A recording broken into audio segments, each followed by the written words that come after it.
What's happening, everyone? Oh man, this is Game Time Discussions. I'm Emery Cuzzy. We're going to, start a little bit slower today because we don't have that many people in here yet. But looking at kind of the stuff we're going to look at, we're going to talk about Maine, of course. We're going to talk about some of our picks of the week, our straight picks of the week. We're going to talk about all the off games and slates and everything like that. So if we'll do some prime time, we'll do some possibly single slate, just depending on how much we like it. And then we'll get into, of course, just talking about injuries and everything. So I'm going to let Cam do a rundown on, I'm going to share real quick. Sorry, guys. Let me get that share up. We're going to share real quick, and then I'm going to let Cam do a rundown on some of these guys. So Yeah. First off, it was a pretty successful Thursday night slate. yeah, here, I'll pull that one up, Yeah, actually. yeah. That makes it We easier. really had the optimal line once again. First look, that always feels even better when you put it on camera multiple days Right. before the game even starts, and it still works out. But second time in 3 weeks, one of our lines hits the six that are optimal, but we just had the wrong captain. We Right. had who would have thought that Aaron Rodgers would have outscored both Brees Hall and Garrett Wilson? Well, one person did, and they won a lot of money because of it. But we hit the right after that, second, third, and fourth in a bunch of contests, which was cool. And then yesterday we had a pretty successful six pick, Yeah. community six pick on college football. So a pretty fun start to the week for us in those regards. But yeah, we'll essentially Braylon Allen is really becoming the true 1B. He Yeah. has been getting a ton of snaps the last 2 weeks, and I'm not sure how many game scripts are going to warrant him being able to just come in immediately, but he was in on the second series, Yep. and basically he had probably 20%, 23% of the snaps, I think, and he still basically was like 2 touches for every three for Brees Hall, which was impressive to see. And on top of that, he's doing well with these touches.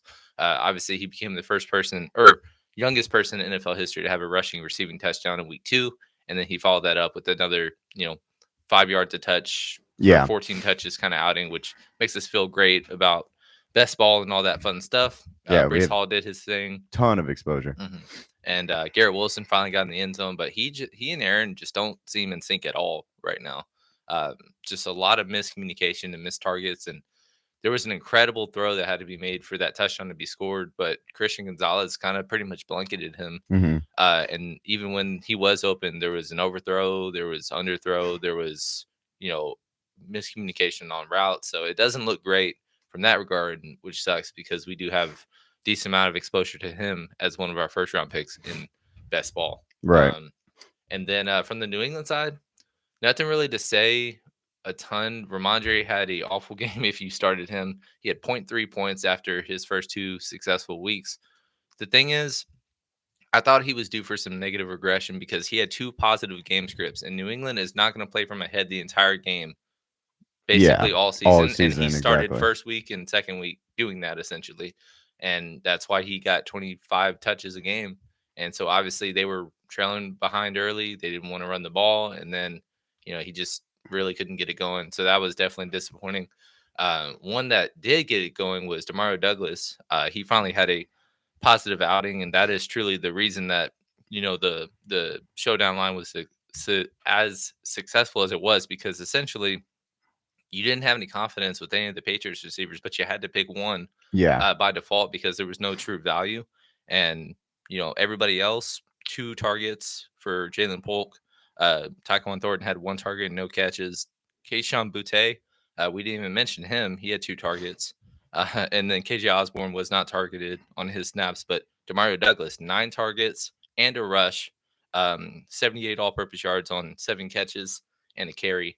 That was his kind of essentially breakout game, but kind Right. of getting back to what he was. He was a reliable threat last year as a slot receiver, and they weren't really involving him the first 2 weeks. So seeing him get going was cool to see. But other than that, it was pretty bad for New England. It's kind of they played how we expected them to, and I would expect more of the same going forward. Yeah. We kind of expected this though all season, and like we didn't like what happened in the first couple weeks was kind of wild almost to us because we were like, okay, they beat Cincinnati. Like, well, what the hell? But yeah, this is kind of the New England and the Jets we expected preseason.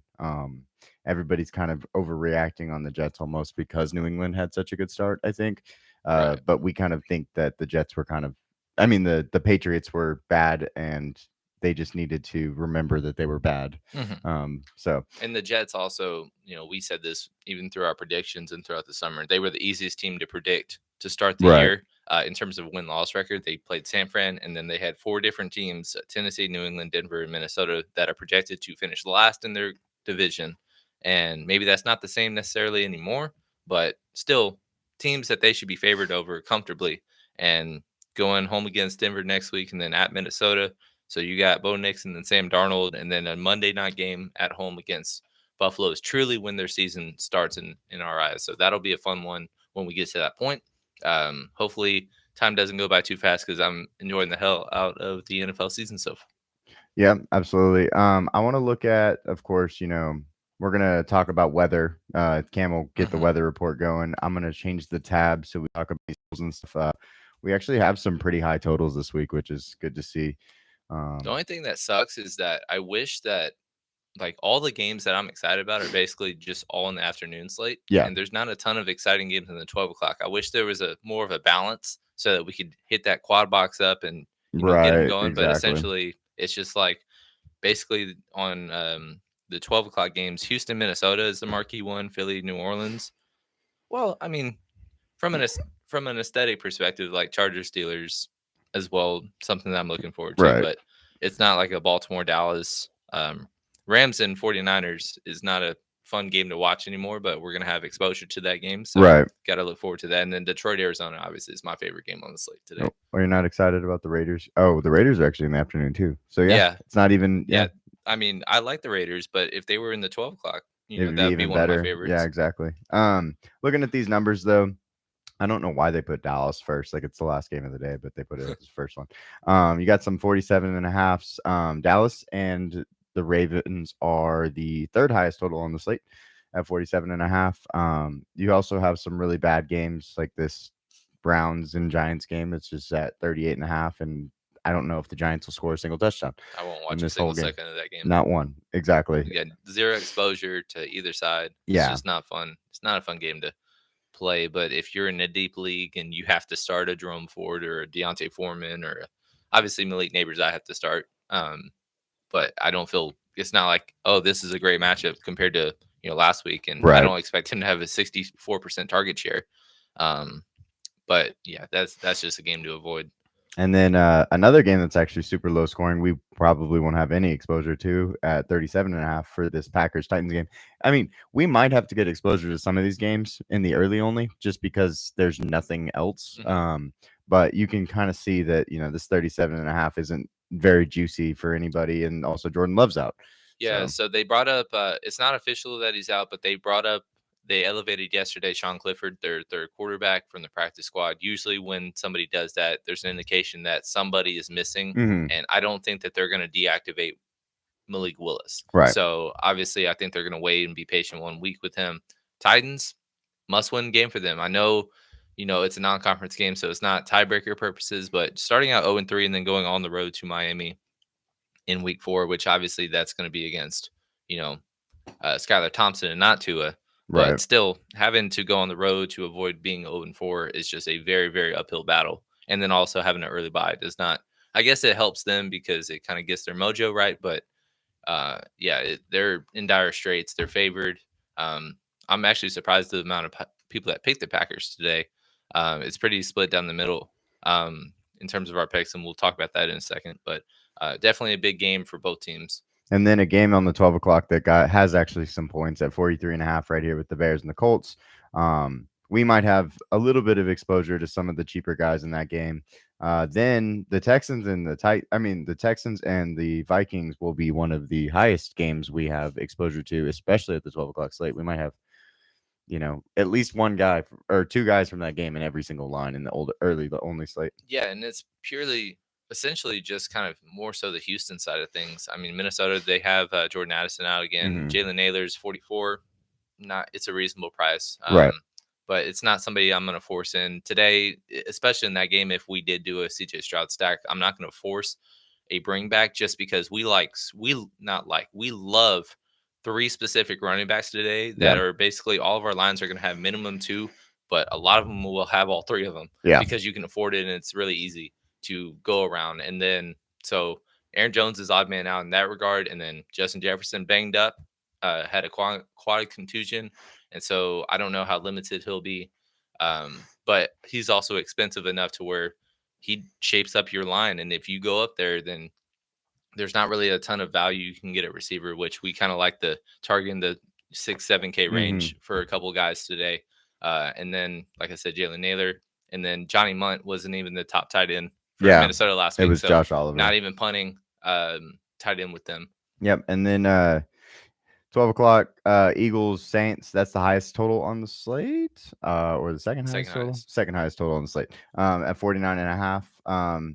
That game is going to be fun. We are going to be talking about the Philly side in a minute, and then going down to the Chargers versus the Steelers. Probably the most defensive. It's exciting game. That is such a fun game. I think that's the lowest total, right? 34 and a I half. believe so, yeah. But that's such a fun game in my personal opinion, and No, it's going to be so like defensive heavy and run the it's gonna be ball. 13 to 10. It's But going to be it's gonna great. awesome. Yeah, like throw me back to 1980s right there. That's the type of game we're going to get. 2-2-0 teams. I mean, you're gonna see the picks in a minute, and it's pretty split on this game also. So we'll get into that. Next is Tampa Bay versus the Broncos. Tampa Bay at a -6 favorite, 41.5. Yeah, that sounds about right in my personal opinion. We're not going to target a ton of this game. I kind of like Javonte Williams, honestly. Mhm. As Tampa Bay, I believe they're missing 4 defensive starters, including Vita Vea and Yeah, Antoine and Winfield. They're 2 best players on defense, and I think it's too many points. I don't know if Denver can pull the upset, but they're in a must-win situation, and I think Tampa Bay is kind of like we didn't expect to be 2-0. right. And I think there could be some lackadaisicalness on that side. yeah, I think if you like thought about this game, I wouldn't be surprised if it was 27-24, like 3-point game. Like that seems like the score of a game between the Broncos and the Bucks today, because their defenses aren't necessarily built to stop anybody. Right. The next game, of course, is super exciting because we are going to be talking a lot about it. If you watched our earlier show and our shorts, we have some interest in this game on both sides. It's just you have 2 guys that are willing to air it out. Like, why would Andy Dalton be worried about throwing the ball? He's not. He's going to throw it. And then you have Gardner Minshew, who is number 3. Yeah, he's number 3 in passing yards on the year. So this will be a fun game. We'll talk about it. Raiders are -6 right now. It's the biggest favorite they're going to be all season. Yeah. Positive game script for basically, Zamir White, who could be a low-owned guy. That's finally going to be in a good game script for himself. But also, Brock Bowers, he's been killing it for us this year so far. And then the other side, Andy Dalton, Red Rocket, we're going to throw it back like it's 2011. Why not? In this. Dolphins, Seattle, 41.5. Not really going to be getting to that game except for one special guy that we'll talk about. The running backs in that game are viable. Yeah. Both sides of it. But absolutely. They're probably going to be 2 of the 3 highest owned running backs, or maybe 4. There's 4 truly high owned running backs, and 2 of them are in this game. And pretty much that's the only thing I want to even target. Maybe some JSN because of the target share he had last week, and the price is still too low. Exactly. And it'll be interesting to see the ownership, because we saw DK Metcalf projected to have the 3rd or 4th highest ownership as a receiver today, and I think that's pretty insane. Yeah. But who knows? We'll see what happens. 49ers Rams, not the 49ers and Rams of what we were hoping in week 3. Lots of injuries in this game. We will be targeting a running back in this game, and then some receivers, of course, because they're going to be so cheap because everybody's hurt. George Kittle being out, Deebo Samuel being out. Those 2 guys, and Christian McCaffrey, of course, who's been out. Those 3 guys are going to, make the ownership for the much cheaper guys on the San Francisco team higher. Yeah, I mean, we essentially the only mid-tier quarterback we were thinking about targeting was Brock Purdy, and it's kind of hard to even consider that now, because usually I don't like picking a quarterback unless they've got a ton of rushing upside or they have 300-yard passing upside. And I don't see him getting either today with just having essentially Brandon Ayuk and Jordan Mason. Love both of them. They're the two highest owned players for each of their respective positions today for good reason. Yeah. But other than that, I just don't see like a. And then Juwan Jennings, obviously, he's been respectable and he's a good value, but there's just I'm not gonna target the Trent We're not Taylors going to of the world. force And anybody in, basically. exactly. And then the Lions Cardinals going to be a fun game. I'm actually Banger. really excited about this game. This is the highest total on the slate, 51.5. The Arizona Cardinals have no defense, and the Detroit Lions have no secondary. Yep. So it's just going to be chunk the ball as far as you can, basically all game. We're going to be looking at some Jahmyr Gibbs, but he's actually fallen probably out of the top 5 guys we want at that position because there's just so many that are value that came He's in. my favorite guy to bring back in that game. Yeah. Especially being under 7,000. He's That's had crazy. a okay start to the season and has still scored at least 17 points in both games. So he Mm. hasn't had his boom game. He's had his basically what are going to be his floor games. Right. And last week he really kind of salvaged with his I think he had 7 receptions for 22 yards or something like Yeah. that. But PPR king, man. So yeah, that's a very, very fun one to target. And then the Chiefs and the Falcons. I'm actually surprised the total is so high if the Chiefs are only going to favor by 3 because I don't think the Falcons are scoring. That I guess that's 22 points. I just have a hard time believing they're going to get all the way up there. So I'd almost say either if you think it's going to be a Chiefs blowout, take the Chiefs, or if it's going to be an under 46.5, in my opinion. It's interesting. Me and Nick, our good friend of the show, we were looking at we did a 6-leg division winner thing. Right. That the odds I believe were about 67x when we did it. And I think it included the Falcons because they were one of the highest favorites. I think they were minus 140 when we submitted the ticket. They're like plus 160 now because they started out 1-1, could have been 0-2. Then they're on the road or facing their dog against the Chiefs. Right. And then Tampa and New Orleans start 2-0. So basically they're no longer the favorite. And if we submitted that same ticket today, it would be over 100x. Oh yeah, absolutely. And it's just like we might do it again. Well, I mean, because I don't feel terrible about any of them. The one that I lacked the most confidence in was the Jets. But really, truly, they can kind of eliminate Miami with Miami having to deal with Skylar Thompson for a month, and it's just them and the Bills. So it would just kind of come down to the wire between those two teams, and they're going to get off to a 4-1 start. Yep. So that's kind of the rundown on all these games. No weather issues. No, I think it's all green, right? Or yeah, or it's yellow. pretty much all green. The Monday night games, which real quick, it's Jacksonville Buffalo. There's 2 games this week and next week on Monday night. So Jacksonville Buffalo is the first one, and then Washington and Cincinnati is the second one. Both of them, some potential scattered showers. But from the main slate today, no weather issues. Maybe some sprinkles in the Tennessee Green Bay game. But even if we're gonna sprinkle in that game, it would be from the running back position. Right. It wouldn't even be from the passing game, anyways. Yep. So let's jump over to our DraftKings. Let's share that.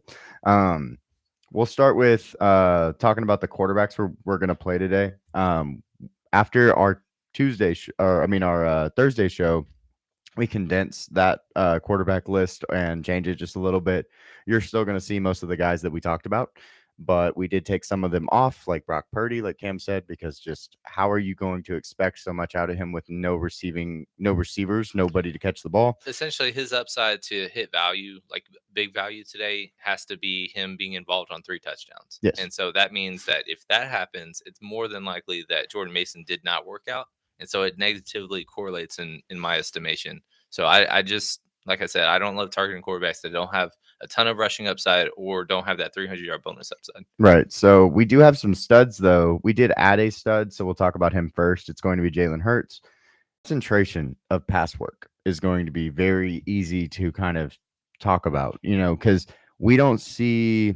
I mean, okay, Covey last week had 7 receptions or something crazy like that. Yeah, Brendan Covey. Covey. You texted me in the middle of the game. You're like, who is that guy? Yeah, I was like, I don't know. Am I supposed to know? Right, because he just came out of nowhere. He got elevated from the practice squad, then he got in, and then all this stuff. He played more than the Florida State receiver Wilson did this. I mean, why can't I think? Johnny Wilson. Thank you, Johnny Wilson. Did this week. It was a little weird, but we know that Jalen Hurts is going to throw to 3 guys basically: Saquon Barkley, Devontae Smith, and Dallas Goedert. Right. And after that, you kind of just sprinkle those other guys. But I don't know if you need to do that on a slate like this. If you're talking about just the early slate, maybe you could decide to do something like that. Yeah, I mean, in terms of target share, Jalen Hurts actually threw it 30 times, which I didn't think he got up that much. They were really just grinding the hell out of the clock last week. He ended up 13 carries for 85 yards in the score. That's why he, ended up so well. That's his upside, is having the rushing upside. Right. But I mean, Devontae Smith had a 33% target share, 7 for 76 in the score. He's going to be one of the highest owned guys on the slate today. I actually don't remember top of my head if Marshawn Lattimore is back. So let me pull that up real quick, because that is a big factor. So it looks like he's going to return this week. But I still don't think that really matters. Devontae Smith plays everywhere. He plays in the slot a lot. And I don't think I think Marshawn Lattimore can flip sides, but I don't think he ever travels in the slot. So I don't know. It's a great matchup to target. He's 6,900. And then Dallas Goedert, who had, other than Brendan Covey and Saquon, had the highest target share with 4 targets, but they were essentially ahead the whole game and they didn't need him. But in this game, they're trailing, and New Orleans is averaging 40 a game. So if New Orleans stays as hot as they have been, then they're going to have to score some points, and Dallas Goedert in a good spot. We're not going to be targeting him a ton this year, but he's one of the few values, especially when we talk the early only slate. There's no stud tight end. Right. So essentially, he's the highest price tight end. At 4,600. Pretty much. Yeah. So you're definitely going to need some exposure in that contest. But from the main, don't hate it, especially if you're going Jalen Hurts. Right. Saquon, of course, is still Saquon. If you wanted to get him with Jalen Hurts, he had 5 targets. He does correlate, in my personal opinion, with Jalen Hurts, just because I do think he's probably wide receiver 3 in this offense. Right. And that gives him that floor, which is important. He's just hard to get to. Yeah, obviously, expensive. New Orleans is number 2 against running back so far this season, but that doesn't say much when it's Chuba Hubbard and then the Cowboys committee. Right. And they were down by a lot in both games. So very, very negative game scripts for each of those. We actually both, I think, are picking Philly to win this game. Oh, yeah, maybe. Well, what I can do is I can jump to the picks, because I didn't even think about that. That's my bad. You're good. I am off order. All good, man. We're just kind of bobbing and weaving, and it's all good. Let me jump to week 3. Nick says I'm so here for the Andy Dalton love. You should be, Nick. We're all in, baby. $4,800, bro. It's craziness. The only problem is just I wish that the receivers were cheaper, because I didn't expect Thielen and Deontay to be 5,000, 4,900 respectively, and then Xavier Leggett. We have a ton of exposure in best ball too, but hard to get to today. But he's starting to kind of get on the field more. But it's kind of more of a wait and see for him. But don't mind going that route at all. It opens up a lot, especially if you kind of have a targeted set amount of running backs that you're gonna build your lineup around. For sure. Really easy. Looking at our stuff, we actually have some differences this week. I think that this is a more uncomfortable week than it was last week. And then last week was, of course, completely the opposite of what anybody expected. So looking at some of these games, everybody picked Cleveland. I'm one of the differences on the Green Bay Packers versus the Titans game. I picked Green Bay. Just think that, the Titans aren't there yet. And I think Green Bay is still solid defense, good run game. They're going to be somewhat okay. I don't know why the hell I put the Rams. I definitely am not picking the Rams this week. Oh, but against San Fran? Oh, absolutely not. And then Colts and Bears. We have both got the Bears winning. I think that game is interesting. I wouldn't like that. That game is right in the middle, in my opinion. If you had to pick, it's a -1. I think the wrong team's favored. Correct. I think Chicago is a much better team, and it shows it because typically home teams get 2.5 points to 3, depending on the conditions and stuff. And considering it's 1 point, they're saying that Chicago is the better team or better environment, but they're just purely the better team. Indy is kind of really running out of bodies on defense. DeForest Buckner put on IR. They already lost a couple of guys in the secondary. Chicago played great last week, and there is no reason whatsoever that, with as bad as that offense played without Keenan Allen, that they should have had the ball with a chance to go down and win the game, similar to Atlanta. And they had that chance because of their defense. It is that good. Anthony Richardson, turnover prone so far. He had 3 turnovers last week, 3 turnovers last week, two the week before. Chicago creates turnovers. They're a defense that we're going to target a lot today.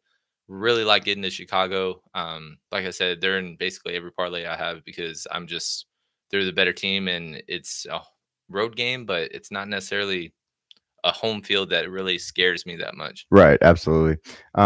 Like you said, Chicago has a great defense, and that's what we're riding on in this game. Next game is Houston and Minnesota. I'm sure Nick in the chat would love to see Minnesota win and be undefeated over the Houston Texans this week, but 5 out of the 6 pick Houston to win. This is where the first game for Minnesota's run is going to come. The next game is Philly versus the Saints. I think this is super interesting. I don't see Philly going 1-2 and the Saints going 3-0. And that's basically how I picked this game. I'm like, that's just not going to happen. It's kind of like the Dallas and Baltimore game we'll talk about in a minute. Yeah, I Like, think people are way overreacting. If you would have bet on this game before week 2 started, Philly was a minus 3-point favorite. Now it is -3 New Orleans. So it is a 6-point swing when there's not really a significant injury other than AJ Brown, which I know that sucks, but a receiver never swings the game 6 points. right. And Philly, even though they gave the game away, they had a 99% chance at the end of the game per ESPN metrics to win that game, and they lost it. Oh, no, it But was you crazy. can't let that say, oh, now I just don't want to pick them anymore, because it was very flukish. It Right. wasn't necessarily like they were the worst team. They controlled the game. They were up the entirety of the game. And really, Kirk came on at the end, but they held him in check. Uh, I just think that it's whether or not New Orleans can stay as hot as they are, not is Philly good. Right. And Philly is one of the best teams in the NFC. They are better than New Orleans. They're just on the road when New Orleans is as hot as they probably are going to be all season. Right. And then the next game is Pittsburgh and the Chargers. I picked Pittsburgh. I just think the defensive battle, and I think that we do think that Justin Herbert will play today. It's not that he's going to be out or something, but I just think the defensive battle goes to Pittsburgh. I think they find a way to win a very close and defensive heavy game. Yeah, I mean, it's completely split down the middle, 3-3. It was a coin flip to me. I kind of leaned on the fact that the Steelers are down 3 offensive linemen, and maybe they continue to struggle even more. Just keeping the ball going, because even though they haven't scored touchdowns, they've done a decent job of keeping drives going and controlling the clock and stuff like that, and just grinding a game. But the Chargers have been a better version of that so far this year. Right. So I don't know. It's 2 great games. Both teams would hugely benefit in their divisions respectively to be starting out 3-0. I mean, both Baltimore and Cincinnati are 0-2 with the chance to go 0-3. Yeah. Pittsburgh's 3-0. That was a awful call on our part.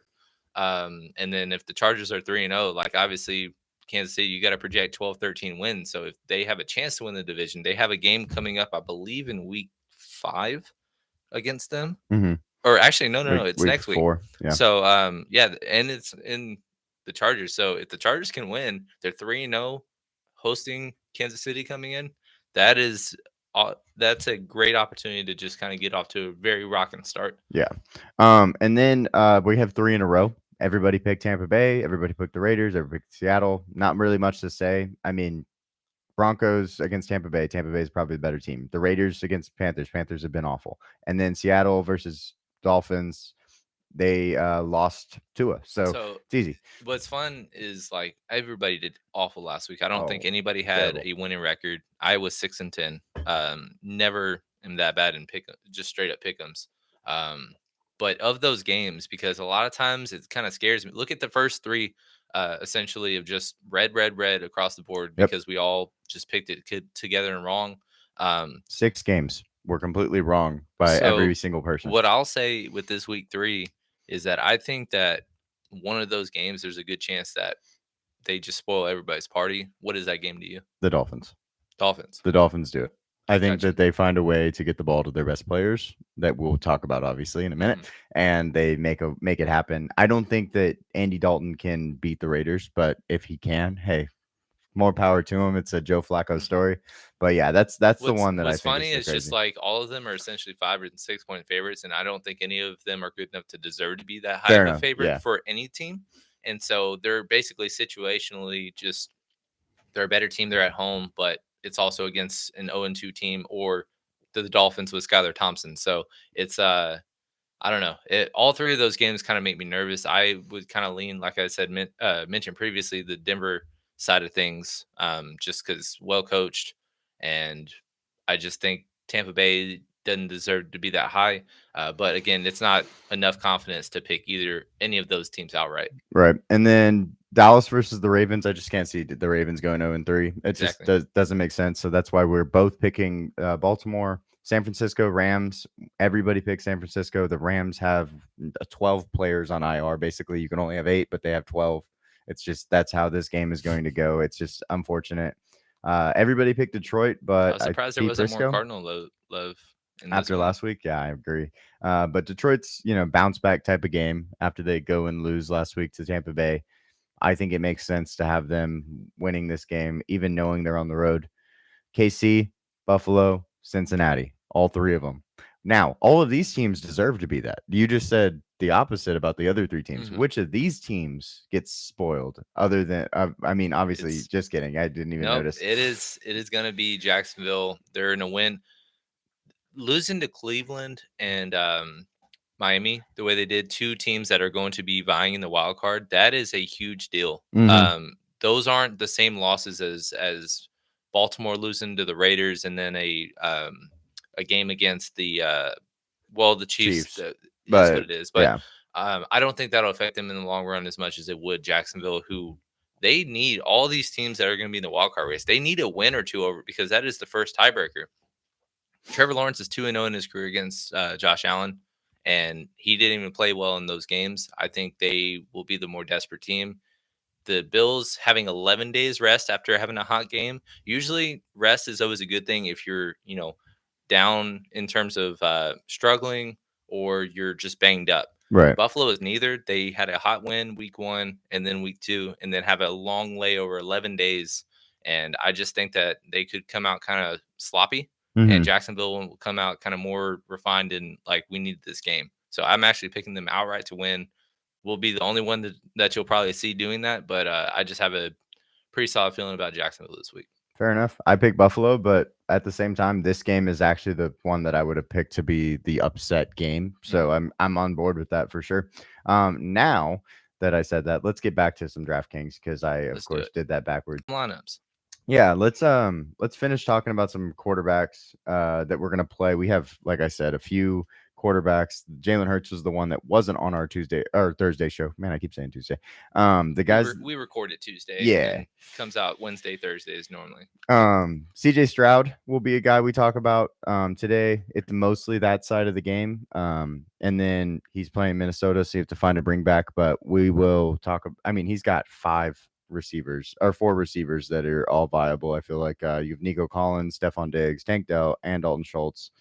If you wanted to go down at tight end, so he's pretty easy. With Stroud, I'm actually even watching him after seeing the ownership. DFS Kitchen, who we've kind of brought up the last couple of weeks, just as a quick resource, free resource, if you're trying to look at projected ownership and just kind of see where people are kind of leaning. He is at 4.2% according to DFS Kitchen. I don't even know what that is. That's not even within the top 6 or 7 of ownership on quarterbacks.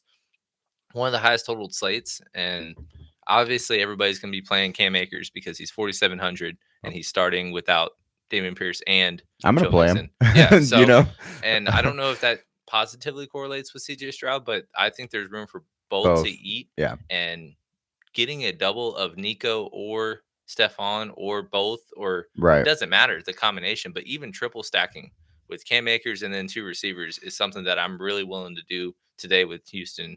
He's in a good spot, good game environment, and yeah. With this whole thing, I actually wanted to ask who the top 5 quarterbacks are on that list. Yeah, in terms of ownership, Jalen Hurts is the highest. Okay. Everybody's under 10% according to this list, but then Lamar Jackson, Kyler Murray, who we'll talk about because that's the highest total game. And then you also have a Geno Smith in there Gross. at 9.9. That's actually the highest owned at 9.9%. And then it goes way down to, I believe it's Jared Goff is the 5th highest. Okay, so we have 2 of those guys in our top 5, Quarterbacks, basically. And essentially, like the Geno thing, he played well last week, but I just don't see him having a. Makes a lot of sense why DK Metcalf has ownership, though. Right. Like, I didn't realize that was happening because why is that a thing when Zach Charbonnet is a thing? We'll get there in a minute, though, with the running backs. Kyler Murray, just about him. We also talked about him on our earlier show. He just has upside to break any slate. And he now has true pass catchers that we can be like, these guys are getting the ball. Let's attack them. Marvin Harrison had a big day, obviously, last week.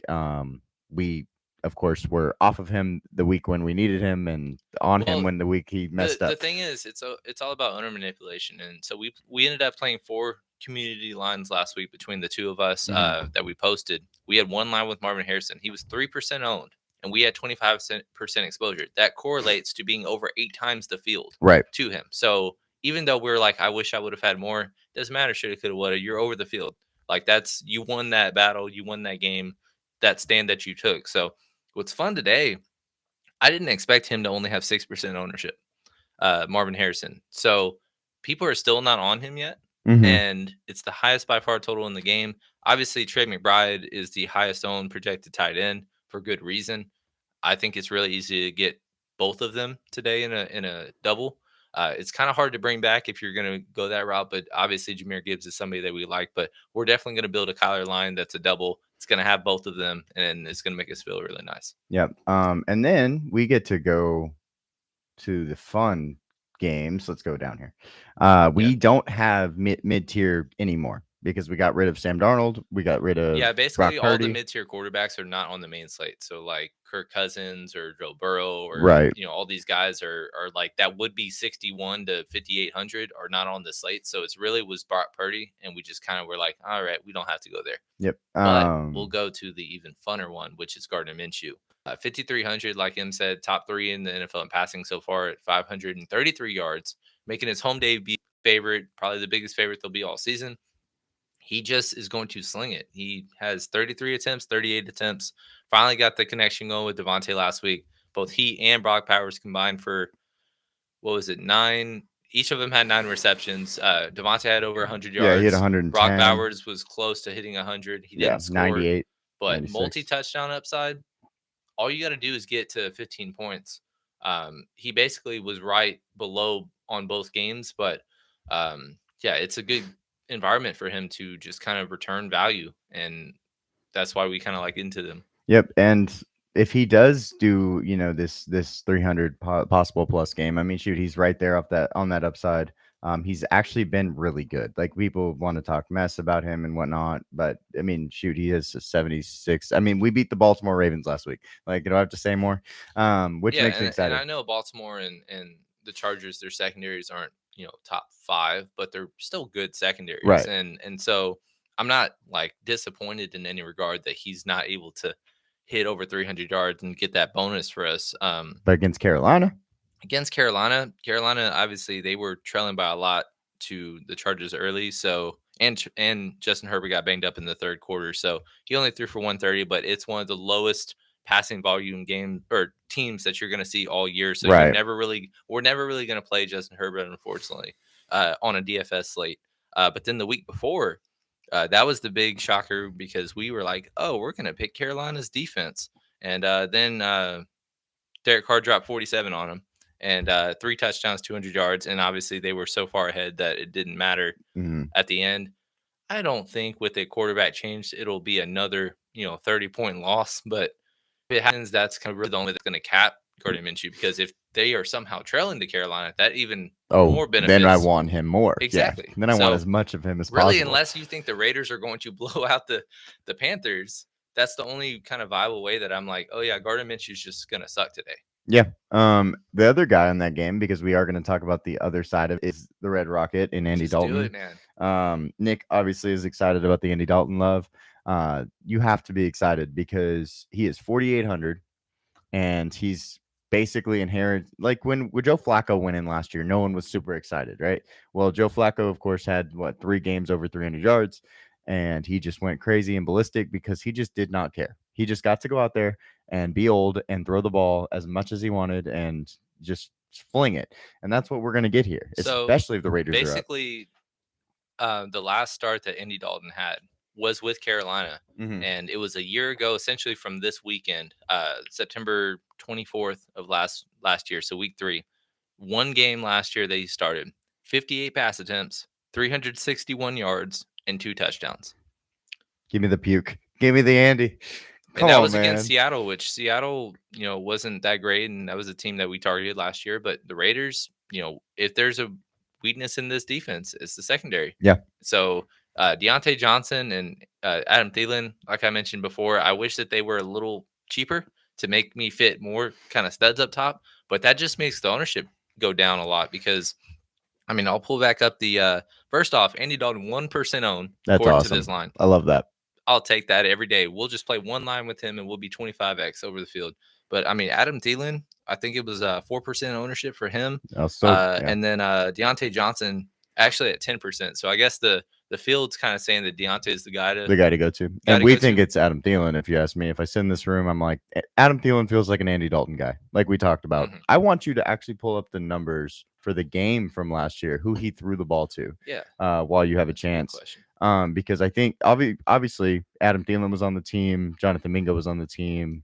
I think, yeah, that's a great point. You know why? Guess Adam. No, I don't. You don't even have 11 for 120 and a touchdown.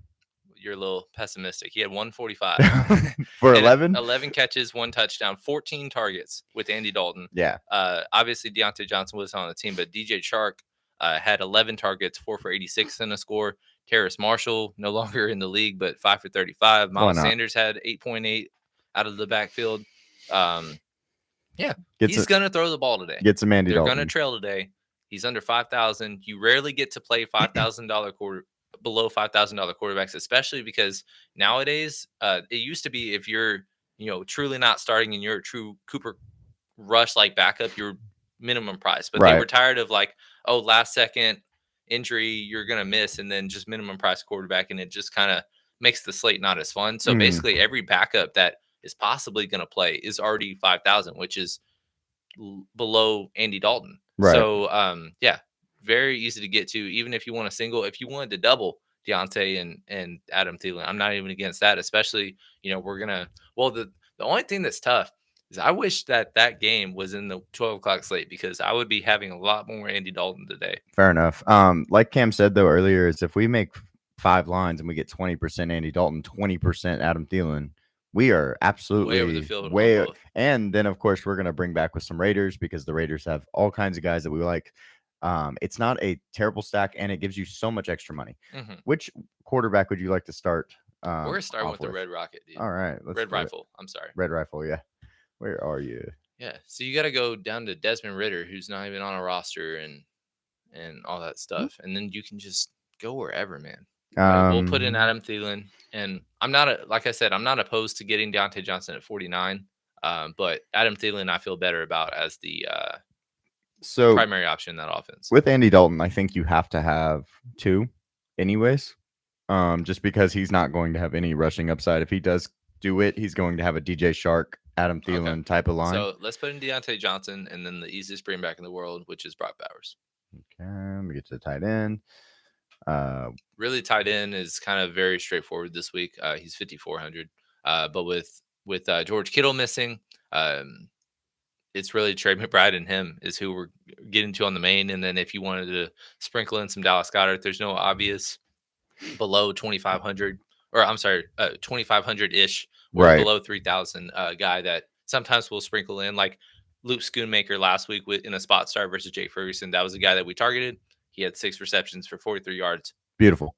Basically 3.5x. Yeah. It was awesome. Nobody liked that this week in our eyes, but Brock Bowers, we're just going to ride the train and be like, oh, he's had great games. He's due for a bad game. Oh, no, he's actually due for a touchdown. Yeah, that's what I actually have him in a prize picks. It's him and Nico for 1 touchdown for regular money. What is that X? No, it's just 0.5. Like it's even. So it's on prize picks, it's for Nico and Brock Bowers together for 1 touchdown. Oh, I thought you meant I did a like a 2-pick of a Nico touchdown and no, that would be terrible. That's honestly a pretty fun one though. Yeah, because I was like, well, I believe in Brock Bowers, and then I get to fall back on Nico. Sure, all day long. I might have to see how much of a bonus that would be if we were just like, nah, Brock Bowers is scoring. Yeah. Right. So running back wise, like we mentioned, there's about 3 or 4 that we love. Those names: Devon Achane, just target monster. He's a wide receiver playing running back. Raheem Mostert not play again. Look at what he 14. did last week. 7 targets a game. 14. He's caught all 14 of them. And he scored in each game. And The his only way this game is competitive is because of him. It's not even Tyreek, because Right. Tyreek, I mean, unless he just catches a screen and breaks one, I just don't expect Skylar Thompson to be like, no, we're slinging it. If it was like a Gardner Minshew or Andy Dalton type of backup, we'd be all over Miami as a puke stack. Yeah. But just we're getting to Devon Achane. That's kind of it with them. I'm going to be honest. There's 6 running backs that are going to be very highly owned this week. They're going to be Jordan Mason, Devon Achane, Alvin Kamara, Cam Akers, Zach Charbonnet, and Jahmyr Gibbs. Jahmyr Gibbs is going to be the lowest owned of that group. So those 6 guys are going to possibly be in, everybody will have at least one of them, I believe, So probably in every line. actually, according to this kind of spreadsheet that I'm looking at with the DFS kitchen, Jahmyr Gibbs 5.8%. That's way too low. Yeah. So the biggest ones, basically, he hit it. Obviously, big for Kamara, Mason, Achane, Charbonnet, and then Cam Akers as the cheap guy. After that, really, it's Tony Pollard Really? as the next guy, but it's way down, like at 9%. 9%. So essentially, everybody's going to these 5 Mhm. and then just kind of sprinkling throughout. But yeah, Jahmyr Gibbs, I'll take him at 5%. So RotoWire has him at 15.2. And that's Somebody's why wrong. Yeah, Okay. somebody will be wrong. I don't know who. I'd probably expect him around 11. That would be where I would like kind of place him. Perfectly fair. But at the I just same think time, he's the easiest guy to bring back in that game if you're going Arizona stacks, and if you're not, then I just can't. I can't get up to 82 for Amon-Ra today. It's hard, Yeah. especially with the lack of I'd value. rather just get Jameson Williams at 58. Why not? If I'm gonna do it. But yeah, so those are the guys we'll talk about for the most part. Obviously, you can get different. Getting anybody else is different. If you go Saquon at 7,700, you're going to be different then, because everybody's going to be right here at Kamara. Right. If you go JT or Kyron, Achane's only $300 cheaper.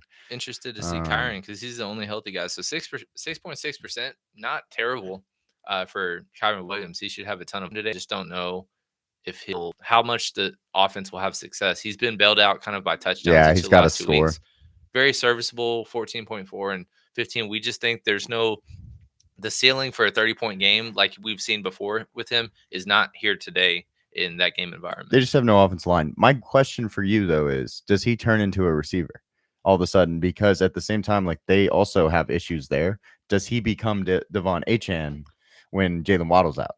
You know what I mean? Exactly. It's a question. The thing obviously, is, like, he is viable to have like 6-7 targets. I mean, he had 5 targets last week, and most of that came essentially after Cooper Kupp went down. Mm-hmm. But again, it's just like the 3 yards to carry. That's not on him. It's just he has absolutely no offensive line.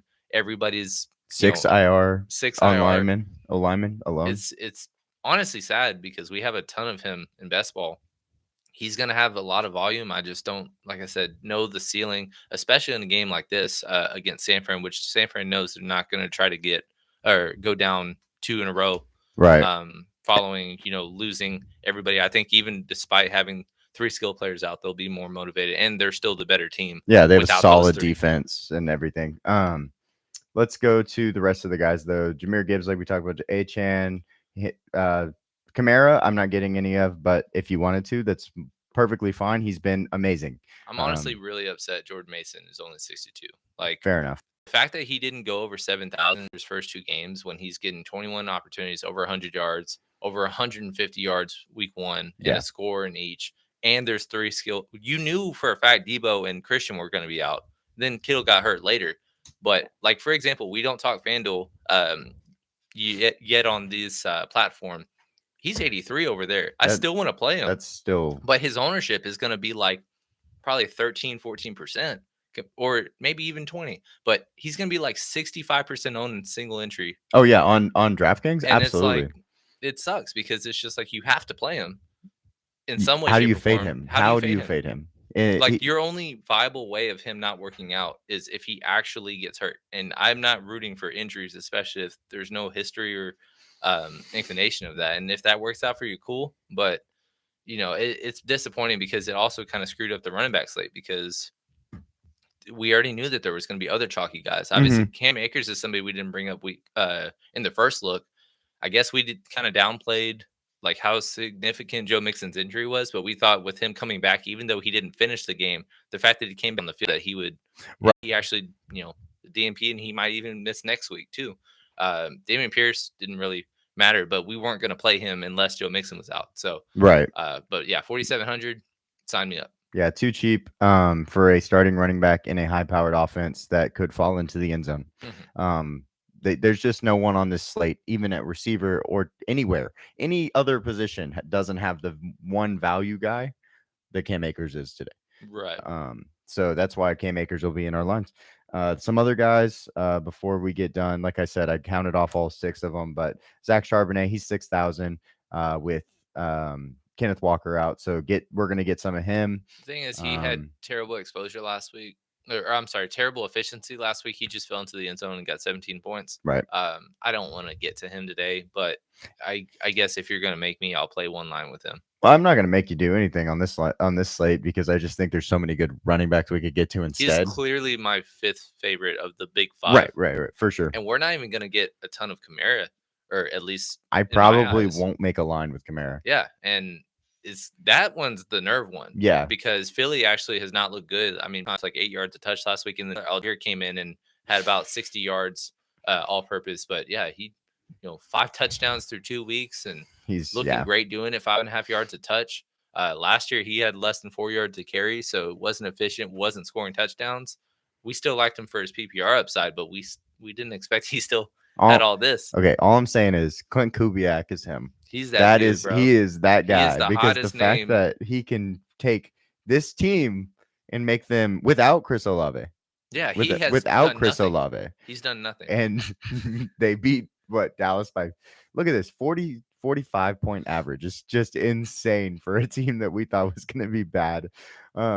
I was wrong. Maybe I'm not wrong. I don't know. It's still we've early, been way wrong. Shoot. Like we picked them to be a top 5 pick in the draft, and they're 2-0, averaging 45 through 2 weeks. They're doing something right in New Orleans right now. I would be like, I was way wrong on that, but just imagine the scenario where you were just like, I'm actually all in on New Orleans. I'm going to take a ton of Chris Olave. He's going to kill it this year. And they scored 91 points through 2 weeks, and he had 3 points and then 12 points.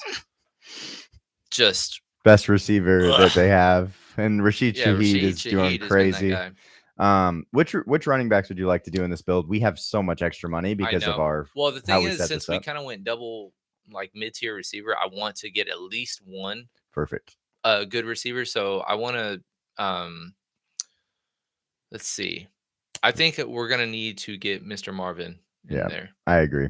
I think that makes it really easy for a bring back because we want some Jahmyr Gibbs in our life.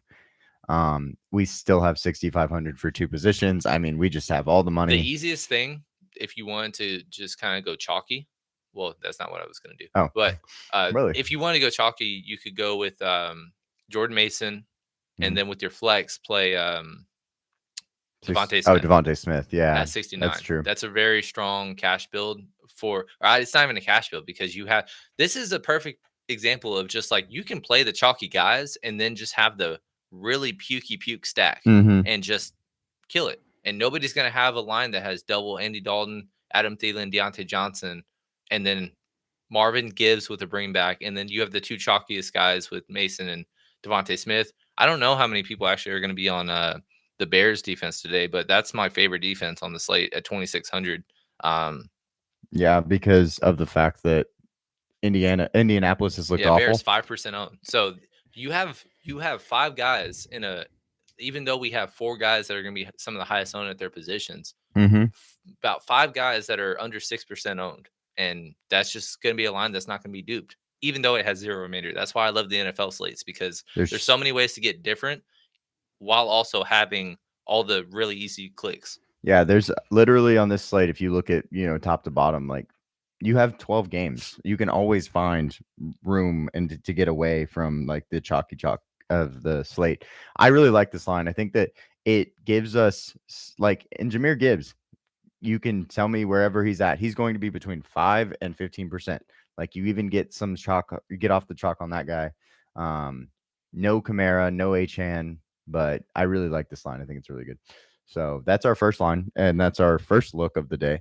Let's change it up and let's go with a different quarterback. Sweet. I'll let you pick. But real quick, guys, we appreciate you tuning in. If you do have any questions, comments, concerns, I want to kind of get some more interaction from you guys. Hour in, we got a couple hours to go. Let's talk about some favorite builds, and even if you're not a DraftKings player, if you got start sit questions or you just Yeah. want to talk about pick'ems, games, spreads, it doesn't matter. We're open to all kinds of comments that you got. Yep. Fantasy questions, anything y'all want. We are here for it. Let me pick. I think we need to have a CJ Stroud build, and I think Yeah. we need to have a Kyler build. Let's do Kyler first. Let's do Kyler. Yeah. Okay. Let's get a little expensive with Marvin Harrison and tight end. Let's actually pay up this time to Trade the him, most right. expensive tight end. That is going to be expensive overall, and we're going to have to get a little different than we were earlier. Let's go and throw the Bears in. We don't defense is whatever. Pick your favorite defense, throw them in. We have been awful at defense this year. That's just it's a tough position when teams are scoring 2 touchdowns on defense and you don't have that one team Right. that week. Yeah, I would say to get some salary relief, let's put in Cam Akers at 47. Perfect. And then we'll see what else we can build. And obviously put in Gibbs as well for the bring back. Gibbs and Or actually, I mean, Jameson Williams is also an option yeah, if we you're wanted right. to do that. If you wanted to hold off, that's fine. But we can put Gibbs in and then try if to we needed to get down about 1,000. Yeah. I mean, yeah, you get exactly 1,000, right? And then at wide receiver, we have so much room. Holy crap. That's fun. We don't have a ton of money. Would you like to do let's do our Rams stack, our Okay. Rams San Francisco stack. Okay. So one guy that I brought up off stream that is very interesting, he had a hell of a preseason, Jordan Whittington. Two, he took every single snap. He was 100% of the snap share when Cooper Kupp went down. And so, obviously they priced up DeMarcus Robinson. They priced up Tyler Johnson. I think Jordan Whittington is my preference, especially the salary that you save, $600 or $800 respectively. If he's going to play 80-90% of the snaps, like how is he not going to get 7-8 targets Right. and turn it into something? Plus, he's a local Coro guy from Central Texas. He went to UT. That's another kind of small reason to even root for him as well. Yeah, absolutely. I love that idea. He actually had 50% of the snaps, 26 snaps, and Cooper Kupp had 52%, 27 snaps. So if y'all need the correlation, there it is. To when Cooper Kupp went out. The next guys, I mean, now we have 5,600. It's reasonable. I want to get Jordan Mason because that would be our bring back for this game. I mean, either way, it was gonna we're gonna have to get either Ayuk or Mason. They're both the same price, but I'm not fading Jordan Mason at $6,200. It's that often today. Yeah, and then 5,000. I mean, we could go Carolina here. Let's go see what RotoWire has for the top values around 5,000 because I think that's an interesting thought. Because I don't know that there's the guy I want to get to is $200 more expensive. Let's see. And then also you can hypothetically get up to 6,000. We could if we needed to go to Jameson. We could swap. That would give us a guy like Tony Pollard, Zach Charbonnet. Who else? Decisions. Well, actually, I can put Jordan Mason back into the running back spot. Let's do that. Let's try that because I think that's interesting. Yeah, even though we're have the preference of a Adam Thielen, and if you feel the same way, but it's Deontay Johnson game, that's fine. But I just wouldn't go overkill on any of those because you don't need to when you only need one line of them.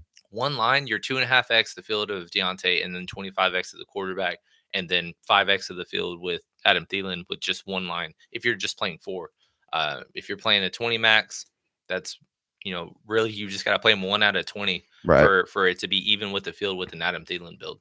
And then we're sitting right here at about $6,000. We're probably still going to play a running back if we were to. It would be Zach Charbonnet, Tony Pollard. Both of those guys. We talked about Tony Pollard on the first show. Zach Charbonnet, he was inefficient, but he's actually in probably a better game script than Tony Pollard is, in my personal opinion. No, I agree. I don't disagree with that. It's a easy click on if we wanted to do that. I was just trying to think of if there was another. I know we're completely in this line, at least, completely fading Houston receivers, Mm-hmm. but we do have the Cam Akers, so it's not the end of the world. Yeah, the But correlation is yeah, let's possibly just go off. ahead and put in Zach Charbonnet. That's fine. Perfect. I think that a lot of That's a people good are going to build. go to him. I just don't like the ownership for him Yeah, because like 1 out of 4 lines we're under the field to him, and that's kind of I don't usually like that for players that just aren't that great. And it's a good game script environment for him, but I don't know. He just doesn't he's excite not me. exciting. No, I get it. But at the same time, last guy in is He's the a last guy guy in. that's going to get possibly 20 touches. I mean, he is actually a 5 box running back in my, like Right. he has, which is something we haven't really talked about. But like if you look at Sharp, has upside of getting 20 touches. He's past game volume, 5 targets last week. He has a chance to get a bonus. He has, a home field advantage, and he's the favorite. And So then if you go back to our full line real quick, let me put it in there for you. like other than Jordan Whittington, it's a pretty and obviously the Bears defense, a lot of chalk in Hmm. this line. So if you were like, okay, Zach Charbonnet, a little too much chalk, like Tony Pollard, I still like him in his spot, and he's done very well in his touches so far this season, and he's the same price. He's 3 times less the ownership. Easy way to get different without even dropping any salary. Right. I think I'm not against that either. Like I said, we But talked about him this earlier in is the week. if you're talking cash builds, like this is the exact example. The only other difference that I would do if I was a cash build, I would probably instead of Jordan Whittington go with Jawan Jennings Right, for for 100 100 dollars less, cheaper, yeah. because Jawan Jennings by the default is going to be the number 2 in targets unless Jordan Mason just all of a sudden becomes Alvin Kamara. Um, but yeah, he should have about 7, 8 targets today. And if he doesn't, it's because they were already blowing out, and he was probably a part of The why that reason, blowout took yeah, for place. sure. He has all day long, he's gonna get 100-yard bonuses. And so that's why you can't fade, like you just can't fade him this week. I mean, he had 22.8 average so far this year at 6,200. Like that is, let's go to running backs. That is more than almost everybody, I feel like, except, Right. like Barkley. So over more than Taylor, more than Kyron, more than Joe, more than Jameer, more than Jacobs, like all these guys. And he's cheaper than all of them and should not be. And it's going to kind of mess up the slate. We talked about guys that'll mess up the slate, like you talked about quarterbacks earlier, where there's a quarterback that is minimum priced and then he gets elevated to starter and then you have to play him. That's kind Something of that's like what kind Jordan of Mason is doing something here. that's a little uncomfortable to say is like Brandon Ayuk is actually my third favorite 49er. Like I would prefer rostering Jordan Mason and Juwan, Juwan I over agree. him. However, I still am open to the understanding that he could really have 30 points and he's going to be highly owned today, and that's going to hurt. Um, but again, like with that decision, you're either going to have to build an uncorrelated build where it's like a double or a triple Right. of 49ers, or you're just going to have to really be in love with Brock Purdy today, and he actually has to come through for you. Yeah. I like this line a lot though. Like you said, it's very cash build. The differences are, of course, the Bears. We didn't get Tank Dell, who was going to be insanely high ownership. I'm not even sure what it is, but it's probably in the 20s. So according to this, it's actually about 11, but that's probably top 5. Interesting. I see Brandon Ayuk, Devontae Smith, Chris Olave at 19%, and then it drops all the way down. I think he is the next guy. He shared basically him and Nico both have 11% according to this list. So on RotoWire, he's 10%. So actually, I'm much lower. So I want more Tank Dell then. All right. So well, So this we'll line we're gonna build Tank Dell, and if that's the case, then we should do a CJ Stroud build. perfect. Let's do it. Because another guy that we want to get to, of course, we're going to try to build with all the quarterbacks we talked about. We're not necessarily going to. We'll put, if y'all aren't in our Discord, please get in Discord. We will actually send all of our lines for every slate that we have, and that'll come out before lock, of course. You'll have those, but they'll be in our Discord, and we might not use a CJ Stroud build. We might only go 3 quarterbacks. Those things will change getting closer. We're just trying to give you all the resources so that you have all the guys that we think could end up being good plays on this slate. Talking about this, CJ Stroud, which receivers do you want to go both of them? Because I really like Nico also this week. No, yeah, I think, and the narrative scares me because when I put out I was starting to first look at numbers, I actually fell in love with the Stephon Diggs returning to Minnesota at Mm, 46.5. I was like, that's awesome. And then now Stefan's all of a sudden my fourth favorite Texan skill player because Cam Akers you yeah, have to play, and yeah. then Tank Dell. We were already in sync in our first look of really being in love with him, and then Nico is leading the league in receiving yards right now. Obviously acting as an alpha. So um, I am even interested in doing a triple stack if you really want to get really frisky. Oh my gosh.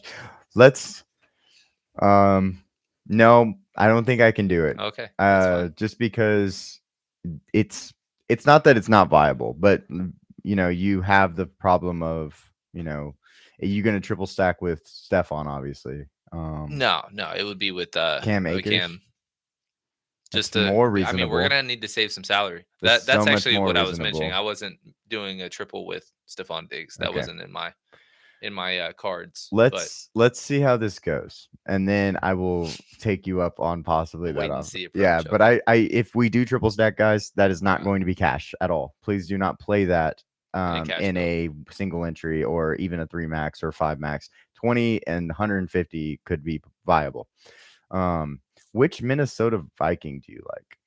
None. If you had to, I actually think Jalen Naylor is a reasonable He's price 44. at 4,400, and he saves us the salary in this build. Okay. Let's go with Jalen Naylor. Oh, where you at, buddy? He's at the bottom. There you are. All right. So that gives us, you know, 5,800 in salary. All right. We know what running backs we're going to go to. We have not put Achane in the line yet. Yeah. Definitely need H-N. And we need him. Mm-hmm. Okay. The thing is, if you want to fade Mason Cool, if it doesn't have Brandon Ayuk, I don't like the line. That's kind of how I'm approaching builds today. Fair enough. I can't just completely fade both and not have a Jawan Jennings and just fade the game entirely just because the value is just way too strong with those three. Yep.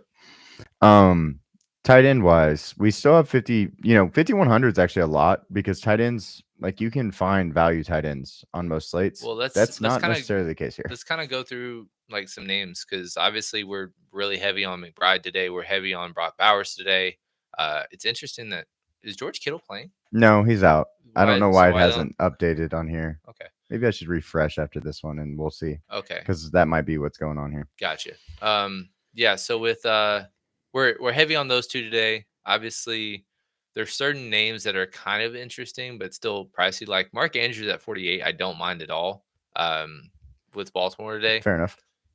Probably not going to play him, but just worth mentioning. Jake Ferguson, if he was healthy, I would really like, but I just am worried about his usage. Dallas Goddard, I mentioned previously as well. But I mean, let's just kind of see if is there anybody way downstairs that even excites you just a little bit? Like Well, what is Roto saying? yeah, let me check RotoWire to see what their biggest values are at tight end. I know most of the tight ends that they want are the expensive guys. Mark Right. Andrews is first. Okay. See. And I don't think he's going to pull in a ton of ownership. Dulcich is up there at 2,900. He's just because he's cheap, he Okay. can get some catches. Kobe Parkinson is interesting in my personal opinion. At 3,600 because who are they going to throw Yeah. to? They have to throw to somebody. Okay. And also get the bring back with the San Francisco game with Jordan Mason. It leaves you 6,600. Well, let's kind of Who would you like to just throw in? because I and guess the check? minimum guy that you're trying to maybe even think about is like a Greg Dulcich, right? What about the guy Gary picked up? What's his name? Brent. He's not on the slate. He's Oh, Monday. he's on the Monday slate. Yeah. Yeah, you're right. Okay, perfect. He's in the other game. No, we would be what- Brendan Strange would be definitely in a lot of our builds today Yes. if it weren't because he's 2,600 and he had 6 targets last week in a out of nowhere spot start because Evan Ingram got hurt in warmups. Yeah. And he still was second on the team in targets. So I really love him this week and we'll build a prime time afternoon and a Sunday Monday as well later.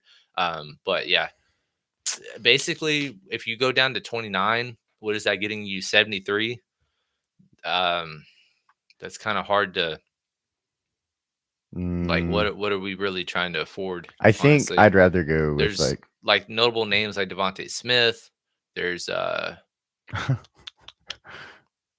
What if we went up Okay, and going down did? at or going up to either McBride or Bowers again, Well, if we did, do I get 4,700? you get 4,000. 4,000 for that one. 4,700 for Bowers? No, 4,600. So you couldn't even get to Cam No, Akers. you get 48. He's 40. Oh, 5,400. 54. So you could get Cam Akers in this line. I'm gonna say we build a different one here in a second. Cam's excited, obviously. Cam for So Cam, man. yeah, so this could be a line if you wanted to do some crazy stuff in Houston. If you think that's going to be the Love it. highest total, like if you end up being like they're going to score 65 points, 70 points, that's not. I'm not against this at all. You might want to think about a way What's to. kind of scary is that like there's so many games that we're targeting and players we're targeting in the 3 o'clock slate. This one actually only has two guys, which are the running backs, and Mhm. everybody else is the 12 o'clock slate. So really, normally it's like 8-1 builds in terms of 12 o'clock versus 3 o'clock games. Right, Usually you need to be cashing hard for you to have a shot. Well, in this slate, you may even need to be cashing with 7 to make it work. But obviously, the two that we would have, HN and Mason, is the bulk of our production, and we be really optimistically looking at 50 plus points for both of them combined. right, So maybe not in that regard, but yeah, that definitely we're gonna have a more balanced build or more heavily catered towards the 3 o'clock games with most builds we do. But yeah, that one actually ended up having 7. Because of that, when we end up talking about early only in a second, it's gonna be interesting because there's gonna be a lot of names that we're gonna be considering that it's like, oh, I didn't think about him today. right, exactly. I did put Colby Parkinson in and left the flex open. Um, we could always go up at defense. You could always, do something like that. Well, yeah, I mean, I love the Bears today, but I don't like they don't need to be we already got messed 100%. up once just going all in on a team. Right, Don't mind Tennessee against Malik Willis today. At 2,700, they're a favorite. It would correlate a little better with like a Tony Pollard as right. well. That's worth mentioning. And then there's a couple other guys or defenses in the 3,000s. And then also if there is a week to spend up, it's kind of this week because there's not like a 4,000 defense with an easy against a backup. Mhm. Like I think the Chargers are this. If you wanted to click on defense and go all the way up, they're the third highest defense at 36, and it's not even a defense that's really going to be rostered, but a good game environment for them. Like we said, this is like a 13-10 kind of game, and Pittsburgh's down 3 offensive linemen. The Raiders, no chance on spending 37. No way. Cleveland, I understand it, but they haven't created a single turnover. Miles Garrett is dealing with injuries to both feet that could require surgery. So if he even plays today, he won't be that effective. I don't see the upside there, even though they're playing the Giants. So really, you know, This is the one that this I is the was week thinking. if like, yeah, if you want 34, 3,300, yeah, I I don't mind it. I think the Steelers in the lowest total at home is where I'm most comfortable, but I understand if you were on the Chargers side doing the same thing. Right. But I think right here, like you get Jameson Williams at 5,800 instead of um, someone a little higher. You could also now you have $100 if you wanted to go up a little bit. You could go down at the Steelers, get Zach Charbonnet. I think that this line has a lot, like just these three spots, like, but otherwise you're pretty. I really like this top group. And then just figuring out who your last guy's in is kind of the way to Exactly. do And the things. majority of them are very low ownership guys and people. So yeah, very solid build. And then let's do I guess one more. Yeah, one more. Is there a quarterback that we haven't done Jalen. yet? Jalen Hurts. Jalen? Oh no, we haven't done Gardner either. And we have to do Let's do Gardner, Gardner. Minshew. He is going to be my main quarterback this week, which is Very fun. awesome. Very fun. What is his ownership he's looking at? He is about 3%. 3.5, 3%. Obviously, so the easiest clicks on are these guys because both of them just killed it last week. But I mean, we also kind of mentioned off camera that Jacoby Myers has kind of been pedestrian, but it's just like he hasn't had to be great. Mhm. His kind of boom game is coming at some point. I don't know if it's this week, but I just thought his name was worth mentioning because I bet you he's getting zero ownership We somewhere. also mentioned him on the Thursday show a little bit. Yeah, I think we he's made a looking line at with him. less than 1% ownership right now. That's great. So, We love that. but Devonte Adams, obviously, he's only at 4.7. So let's just rock with this because you're not really going to see him that That's way too. unowned. What is Brock's? It's Brock is gotta be probably 10%. There's no way yeah. after his first 2 weeks and only being 5,400 that he's not 10%. This list says 9, but I don't agree with that. I think there's no way that he's under 10 this week, Yeah. and he shouldn't be. So, but yeah, I think this is a good way to go. It seems like it's just like a somewhat chalky way to build a Gardner Minshew line. But if he's 3% owned and Adams is 4% owned and Bowers is like 11, I feel like, yeah, like if you are going to go Gardner, this is probably chalky, like you're saying. But like at the same time, like there's other ways that I guarantee you that this line that we build with the Gardner Minshew build will not be duped. I'll say that. no, absolutely. Let me refresh, make sure I get I'm not sure why. Reload. Because I know that I saw of course, the George Kittle situation. I'm not sure why that was happening. So let's refresh and see if that goes to normal. George Kittle. Okay, sweet. It's tripping, but give me a second. Let's stop tripping. And then I'll go put the guys back in that we were talking about. This guy. Remember last week, Cam called it. Puke stack of the week was Daniel Jones, and we didn't play a single lick of him, but he outscored like Lamar Jackson, everybody but Kyler Murray essentially. He was like QB6 on the week, but on that slate, when you're 5,300 and you got 18 points, that is exactly what you're looking for a build. And then obviously you would have stacked him with Malik Neighbors, who was like the third highest receiver on the week because he had an insane target share. Mm-hmm. And then could have he just went done crazy that and figured it out. And he went crazy on his own. Let's talk about who we want from Carolina in this line. Do you have a preference on the Carolina player that you want to get a little bit of? I'll say Adam Thielen still. Okay, perfect. I think now we're, if you do play now we're multiple Gardner Minshew lines, you should get different at that Carolina player for sure. You could go to Devontae. Well, I think we're already different because we have the second highest owned receiver because it sounds like Deontay has doubled the ownership of Adam Thielen. So again, Adam Thielen, if you didn't miss it earlier, 11 for 145 and a touchdown in Andy Dalton's one start last year. He just killed it with target share, and we're just gonna ride that if no one else is going to, essentially. Yep. Looking at running back, now we have basically all the money in the world for this rest of this build. Which running backs do you think we have to get? I have a guy that I want to get a little bit of, but he plays receiver. It kind of depends on if you want to go double like 7K receiver or if you just kind of want to get the expensive running backs, because obviously HN Gibbs are guys that I want. But if you think we need Cam Akers and then you want another high price receiver, then we can do that also. I was actually going to go with a different Houston guy. Tank Dell. Okay. At 52. So then go ahead and put in Tank Dell and see if that's like about 6,300 ish. Should be close. Perfect. Okay. Yep. Yeah. So at that point, let's we got to get a San Francisco guy. So then it's got to be Jordan Mason. Okay. Fine with me. Let's go get him. 62. And then lots of money. At the end of this, kind of simple builds is like either Gibbs or HN, and then going down to like a 5,700 guy. Well, if I put HN in, but I would, that sucks. I wish I could go HN and Jameson Williams.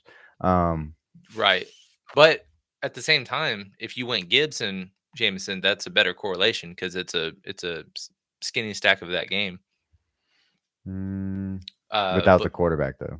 Or yeah, not a stack, but it's a secondary stack. Sorry. And other options, George Pickens.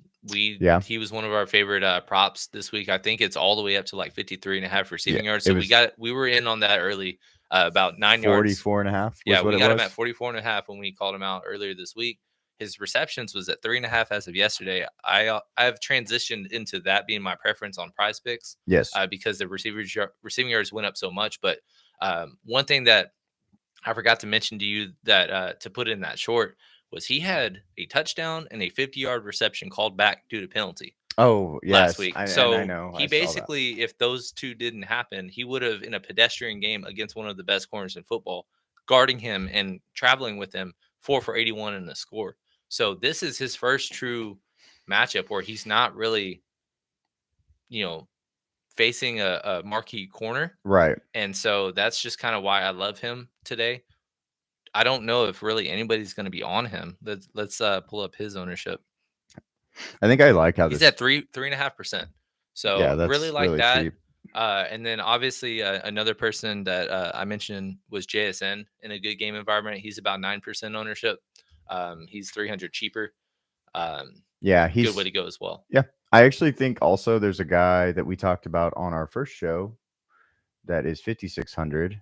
And we didn't get DeAndre Swift. any Yep. of him really in best ball, but he, fits this week kind of. Going against any like Joe Mixon had 180 yards or something. What was it? It Something was ridiculous. 170 yards, and Yeah. then Josh Jacobs had 150. Yeah. Nobody, and then on top of that, they're just down a couple of defensive starters, including their best defensive player in DeForest Buckner. And again, we're picking them outright to win. And running backs typically correlate well with the defenses that you target as well, Right. because you're typically playing from ahead if you're targeting them. Yeah, we like DeAndre Swift. He's according to that list 4.2%. Under basically he would be a potential 5 box running back if he was at home. He's 600. So, and nobody's really on him today. So very interesting name to mention.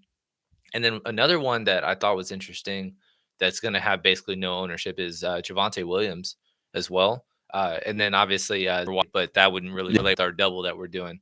But yeah, Javonte Williams, nobody's going to be on him because he has 40 total yards rushing and 19 carries so far this year. But last week, five targets, 5 receptions for 48 yards. Tampa Bay actually, they're missing 4 defensive starters, I believe, including Vita Vea, who's one of the best defensive run stopping tackles in football. His ownership, or not ownership, but his snap share with Jaleel McLaughlin was way, way significantly higher. I think he had about a 67% snap share this past week. Yep, that's And exactly what it Tampa was. Bay actually, they allowed over 100 yards in week 1 to both Eckler and Brian Robinson passing or receiving yards. And then last week they played what is it blanking? Oh, they played the Lions, and obviously they had a two-headed monster of Jahmyr Gibbs and David Montgomery. Well, David Montgomery and Gibbs combined for 119 rushing yards, and then David Montgomery all of a sudden was a receiving back and had 35 receiving yards on 4 receptions. And then obviously Jahmyr Gibbs salvaged his day by having 7 receptions. Yeah. So essentially combine 11 receptions for 57 yards and then 119 on the ground. Significant production from that end. And if he stays with like a 2/3 snap share, nobody's on him today. Don't mind him at all. I actually might not force you, but heavily try to sway you to put him in early only when we build that in a second. Yeah. For this line, I'm more comfortable with Pickens than anybody. Completely fine. But just basically this range, other than Jameson Williams, not really touching much today. Right. So that's why we just kind of wanted to kind of shout out some names that we're kind of thinking about because there's a ton of viable names. It's just kind of the way we're building is more, the 7K range, like 3 or 4 of those, and then really cheap guys more so than just a balance, like multiple 5K guys. It's, well, in this line especially, we end up doing Tangdale and Thielen. Right. But, yeah. I mean, yeah, this line actually has 4 or 5K guys. Of course, we're not counting Brock Bowers and we're not counting Gardner. We shouldn't count Gardner. But, 3 main guys that at receiver that I don't think will have any ownership. Yeah. If you're telling me Thielen and Pickens have less than 5%, and then Minshew, that doesn't count Adams, 7,600 to spend up that has less than 5%. Right. And a Gardner Minshew with less than 5%. This is a very good tournament line because it's just completely 2 chalky running backs, and then everything else is tournament except for Brock Bowers, essentially. Yes. Do you want to go to the early only slate, or do you want to stay here? Let's see. We about 10 o'clock. Let's build some early only. Okay, let's go to a different slate. I bet you that'll be your first looking at it as well. But yeah, this is a very interesting one. Like I said, a lot of the guys that we're targeting, a lot of the running back that we're targeting in the 3 game. So essentially, Cam Akers is you just got him. I also want to build this lineup. 7 gamer, which typically, early only is about 8 or 9 games, but 1 extra Monday night game, and then they actually get 5 games in the afternoon slate today. So very different in that regard. There you go. One thing I was looking at it right off the rip, we still have a couple of our quarterbacks that we were talking about earlier. Don't believe I know that he's not on this. Oh well, they're in the same game. So neither of our puke quarterbacks are on this slate. So we will be spending up at quarterback in this game or in this slate. Yeah, that's my only kind of wish was that game was just because at this point it's just Hurts or Stroud. Where do you want to go? That's kind of and I'll let you make that call. We didn't build a Hurts line in our main, so let's do it. I know which receiver we want. There's only a guy that we have not talked about really, and he is going to be the highest owned receiver on the slate in Devontae Smith. Yeah, I would say he's second behind Brandon Ayuk, but he's going to be one of the chalkier ones, well over 20% ownership. And then obviously with the tight end, we'll just kind of cancel it out because I mean you look through the names: Hawk's out, Njoku's out, Taysom Hill's doubtful. It's Goddard, it's Schultz, who didn't have a target share last week. Pat Freiermuth, and then it's just there's nothing pukey up there. So basically, it's Dallas Goddard or go home. But with this line, because we're building a Jalen Hurts line, it correlates more than it will with most. I think you could randomly throw in a Minnesota tight end and hope that that's the tight end that works out. We need to, because if Dallas Goddard doesn't do well, I don't see any tight end doing well today in terms of just like out of nowhere Tyler Conklin on Thursday night where he goes 6 for 93 after having less than 3 targets in the first 2 weeks. I don't see that today, but basically it's if Dallas Goddard goes off, then obviously you need to have him. But if he doesn't go off, you could have gone to 2,500 and just hope somebody got a catch. Yeah, exactly. And you'll probably be fine if you hit on the other guys. Is there a defense that is anything like other than the Steelers? Maybe. Oh, the Bears are on this slate. Yeah, the Bears are on this slate. Let's put the Bears in. The Bears. Looking at this line, we're going to need some New Orleans. I'm okay with going way up on this. Yeah, I think Kamara is probably one. I want him to be in our early only line because there's not much otherwise. You need to have a New Orleans player, and I'm just not going to go with the Olave route today. And then, let's just put him in. Okay. I think it's pretty easy to say Cam Akers needs to be in your line, especially because, like, we don't have the I'm on wide receiver. We have Saquon, who we talked about, but we don't have all those running backs we were targeting, man. Jordan Mason or Gibbs in this line. We do have a Tony Pollard's an option of all the guys we've talked about. Even Charbonnet's not in as well. Javonte Williams. My guy. DeAndre Swift as well. We brought him up, but good correlated game. We'll probably need to go one of them in a moment, but let's kind of go at receiver and see what other routes you want to kind of go and see if we need to get one of these higher owned guys. Or higher price guys. I'm not against going 2 Houston players and a 5 in this game in this slate. With a $5,200 Tank Dell. But we don't have to start there. I just think he's interesting. Guys that I want to pay up for. I don't really want to pay up for anybody. It's really kind of Nico or not. Yeah. And if I go Tank Dell, I don't want Nico. Exactly. So that's basically the decision I was kind of gonna make you decide was, do you want to go down to Tank Dell or do you want to go up to Nico? But if you do this is really easy to build the final 2 pieces if you wanted to do that. Like the first thought is going Javonte Williams, and then you have just enough for George Pickens, who we just put in our last look for the main. But I'll let you kind of put these last 2 plays together. No, I think George Pickens makes sense, especially because of what we talked about on the last part. And you could go Javonte, like you said. Or is it Amir White? No. I'm sorry. He's 3 o'clock slate. Javonte Williams, like I said, just not going to be owned. And I think it's a sneaky good game environment for him. And even if he's trailing, like that's not a game.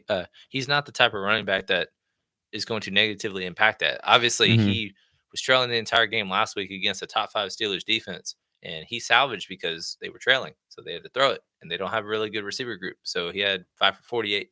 Through the air, and he ends up with 11 points, and it doesn't sound exciting, but that's like if that's going to be your kind of routine floor once you kind of get over these guys, that's just kind of something that we kind of want to target. Yeah, I think that this way of building this slate is really interesting. Obviously, we're going to make a Stroud line, but you get possibly the highest total on this slate with the Philly stack. And then also coming back with Houston. Those are the games I want to target on this slate. Out of all the games, the majority, if you do play early only, I think at least half of your line, so 5 of those spots need to be Houston, Minnesota game and Philly, New Orleans game. And obviously with this one, we have 1, 2, 3, 4, 5, 6 Yeah, guys. those are the yeah, exactly. We're gonna get as many of those players as possible. But yeah, I really like it. I'm gonna clear it because I think I need the room. Yeah, go ahead. We're gonna talk about the other guy because we're only playing 2 quarterbacks, so why not just throw CJ Stroud in there? Get his receivers. We want Nico and Tank Dell because value is on the Tank Dell side. I actually, you texted me and you were like, I was like, oh, well, I think I like Tank Dell's 5.5 rushing yards as the prop, and you were like, well, I think I like his fantasy points more, and I'm like, okay. I think I'm not going to play it because I'm not confident in him. But then at the same time, like I'm confident that he's a great value. Yeah. I don't know. My thing is when you're over $5,000 on a DFS slate and you're not confident that somebody's going to have 10.5 points, then you probably shouldn't be playing a ton of him. Like that's kind of how I view it. And so with him, he can do that in multiple ways. You can get 4 catches for 66 all-purpose yards. He could do a high volume but low yardage thing to get that 10.5. He could score a touchdown and he's going to be automatically over based on his usage. I just don't see in a way where it's a good game script for him that he just doesn't hit that line. That's kind of why I lean towards that, but I completely understand because he's kind of gotten more volume rushing wise, and then also with Joe Mixon being out, and I don't think that they're just going to force feed Cam Mixon the first couple of weeks. So completely fine with the rushing yards. I mean, he had 19 and 16 respectively, cleared both. He had at least 2 rushing attempts in both. So to get 6, I'm on board. But there's always the chance that reverse is for negative yardage or something of that nature, or that screen that he caught last week is a rush attempt, not a pass attempt, and then that's his only one. But then he goes for that long bomb and gets that over. That's kind of the side. But either way, we're just talking DraftKings for now. If we're doing a CJ Stroud build, he is definitely going to be a part of it. Yep. Which Minnesota guy are you comfortable bringing back? Well, because you said it's a gross tight end slate, let's just put in a really, really cheap one.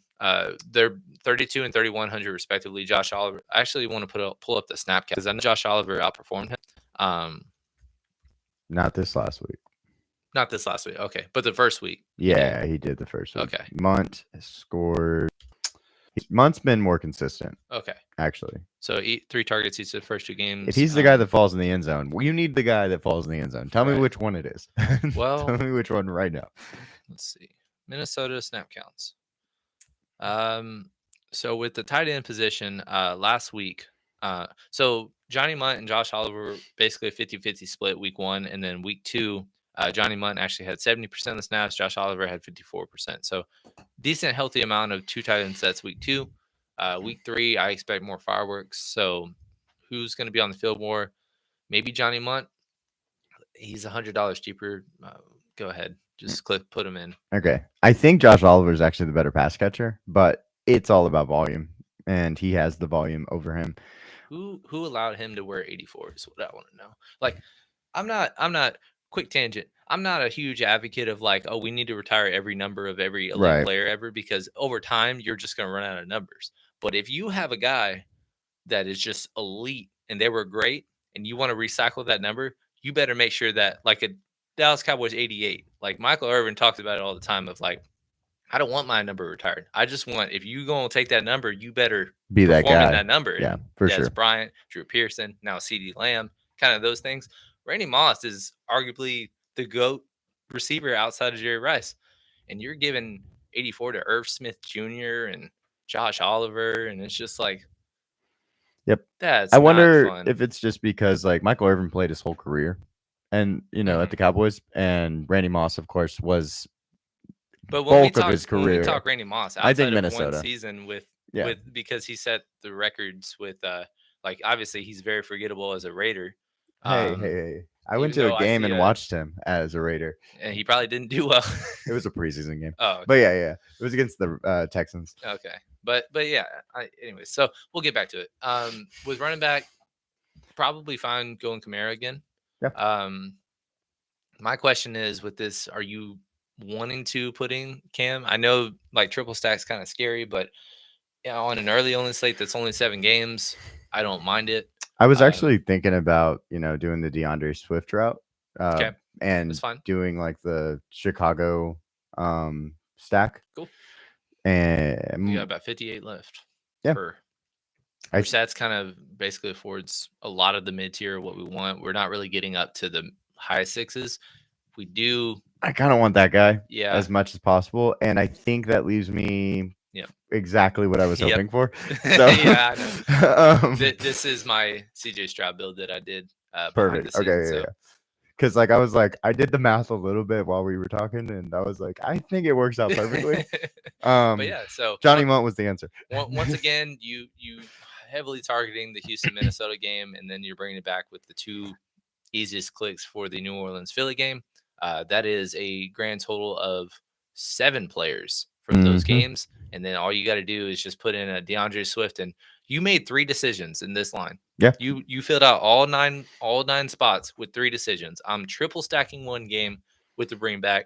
I'm single stacking the next game, or yeah, I'm my stacking. secondary Yeah, stack, right. and then my correlation of DeAndre Swift and Chicago. That is a great build for an early on the slate. It wasn't hard to do. It was super easy, and that's something I think we try to talk about. And we made videos early, and we're like, this is how you should think about building. Mhm. And now it's coming into action just for us, and we're just sitting here, obviously, talking about these slates, and we're not. We talk about them and we look at them prior, of course, but when we're doing this is just us being like, let's talk about who we like and put them into a line, and it worked out obviously perfectly for us. This is probably my favorite line, so Sweet. that tells you everything you need to know. Hell yeah, man. So next, do you want to do afternoon? Yeah, we'll do some afternoon. We got about 20 minutes until inactive start sits come out. I don't know if we're really pinning anything. Um, Taysom Hill, if you wanted a cheap tight end, he's to play. We kind of expected that if you had to go to the hospital last week. Really, we're not really waiting on anything. We kind of know that Jordan Love is expected to miss.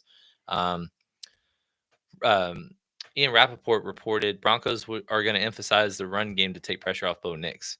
And I remember last week, right Perfect. before the slate, and we missed it. And that's like because we didn't really play enough of him. But there was a report that Josh Jacobs is going to be heavily involved today to take the pressure off Malik Willis. Lo and behold, he has 32 carries, 150 yards. Yep. So if Ian Rappaport is saying Broncos are going to emphasize the run game, that just makes me feel even better about Javonte Williams. Absolutely. On this slate, we have all the quarterbacks you could ever want. We have a high-priced quarterback in Kyler Murray, and then we have both of the punt puke stacks. I think they were called sicko stacks on other things. We've been doing the sicko picks of the week for me and Dustin, but I've never really heard that word until this year. That's a new thing, I guess. But yeah, so we might call it sicko stacks sooner or later. But where would you like to go? So I think this is the perfect slate that we're gonna have multiple looks. Yeah, Probably just 2. I think we're gonna make a Kyler line, and we're gonna make a guard. either Gardner or Andy Dalton line. So let's start with the more comfortable quarterback, and we'll put in him, Marvin Harrison, and Trey McBride, and just get this rocking. That guy.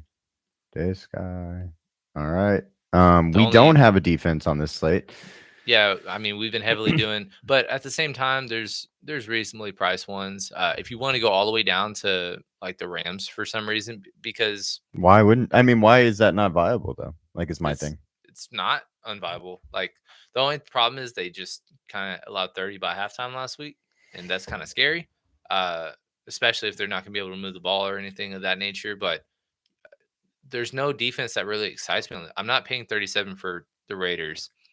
49ers, I I guess. I want to say that the Dolphins are my favorite, and just because I don't believe in Seattle, That's fine. they played against New England last week and scored 23 points, I believe, right? Yeah, That is not anything special. I don't think how Miami doing on turnovers. That's a big. They have 3 sacks first week, but they have played better teams than Seattle already. right. Buffalo obviously put up 25 and 17 is reasonable. That's a game script Um, that you can just throw out because that yeah, just it wouldn't was happen when they yeah. rematch. But yeah, so looking at these totals, like I'm not scared to say that Seattle's not as good as Buffalo. I'm not scared to say that they're not as good as Jacksonville and Miami holding. It's fine. You know, and honestly, that's going to correlate because I know for a fact that we're going to put in Devon Achane. perfect. Then let's just do that. Cool. I think that you could punt on this slate though. And we don't have the Ooh. benefit to go Cam Akers, so but we're not short of running backs on this slate because we still have Jordan Mason, who you're about to click on in 3, 2, 1, and then we're gonna figure it out because obviously we need to find a way to bring back the Arizona double stack that we did. Jameson Williams, we had a couple lines with him. Don't mind him at all at 5,800. Killer start to the season, Mm, but then we're gonna have to get a little uncomfortable with our last two guys. I would say Jordan Whittington is an option. Jawan Jennings is obviously an option. He will be in a lot of stuff. He's 41, gives you an opportunity. What if we did that? I mean, you get 39. What's 39? I mean, anything? Like, honestly, 38 is Rashad Bateman. Jalen He hasn't. Tolbert. Both Jalen Tolbert had a pretty solid game in a very negative game script last week. Rashad Bateman has been okay in terms of his usage so far. He hasn't had a boom game, but I think he's been 6 and 7 points respectively. Right. I don't think this is a slate where you're really going to get unless you just kind of fade an expensive running back. It's kind of hard to just predict getting like a 9 for 9. Just everything's going to just go off in Right. your favor. Okay, so do you want Jameson Williams in there as our bring back for Detroit? Is there a Detroit player that you? He's the cheapest one. I mean, who else are Sam we? Laporte is 6,000, Yeah, right? he's 6,000. Oh, Yeah, I'm not okay with touching that. Yeah, I guess that He's the does make only sense. guy unless we're gonna get up to Gibbs, and then we can kind of go really cheap at receiver, instead of Achane. Is there? Oh, here, let me go check. I wish they would have left Jordan Whittington at 3,500. I know That would have made me very happy. But again, at the same time, the ownership would be just much higher. So it's already kind of a very chocolate slate in terms of the running backs and some of the receivers that we're targeting. So I understand moving them up. That's why I like the Adam Thielen. I'm like glass half full. I'm glad it's 5,000 because nobody's gonna have him, and I like a lot of him today. So the next guy, the cheapest guy that they have is $3,200 Chris Conley for San Francisco. Okay. Because they think he's obviously going to play a little bit more with Debo and Kittle. So here's my kind of idea with this, because obviously we're going to make a second line, and it's going to either have Gardner Minshew or Andy Dalton. Right. It's going to be a lot of salary relief because of that route. Since we're going up at quarterback, how do you feel about going down 200 to Jahmyr Gibbs instead of Achane? Or even cheaper to like one of the other guys like Zach Charbonnet or something like that. And then that opens up enough to get either Adam Thielen, or if you're going Gibbs, you immediately put Jawan Jennings in replace of whoever we just had. Jameson.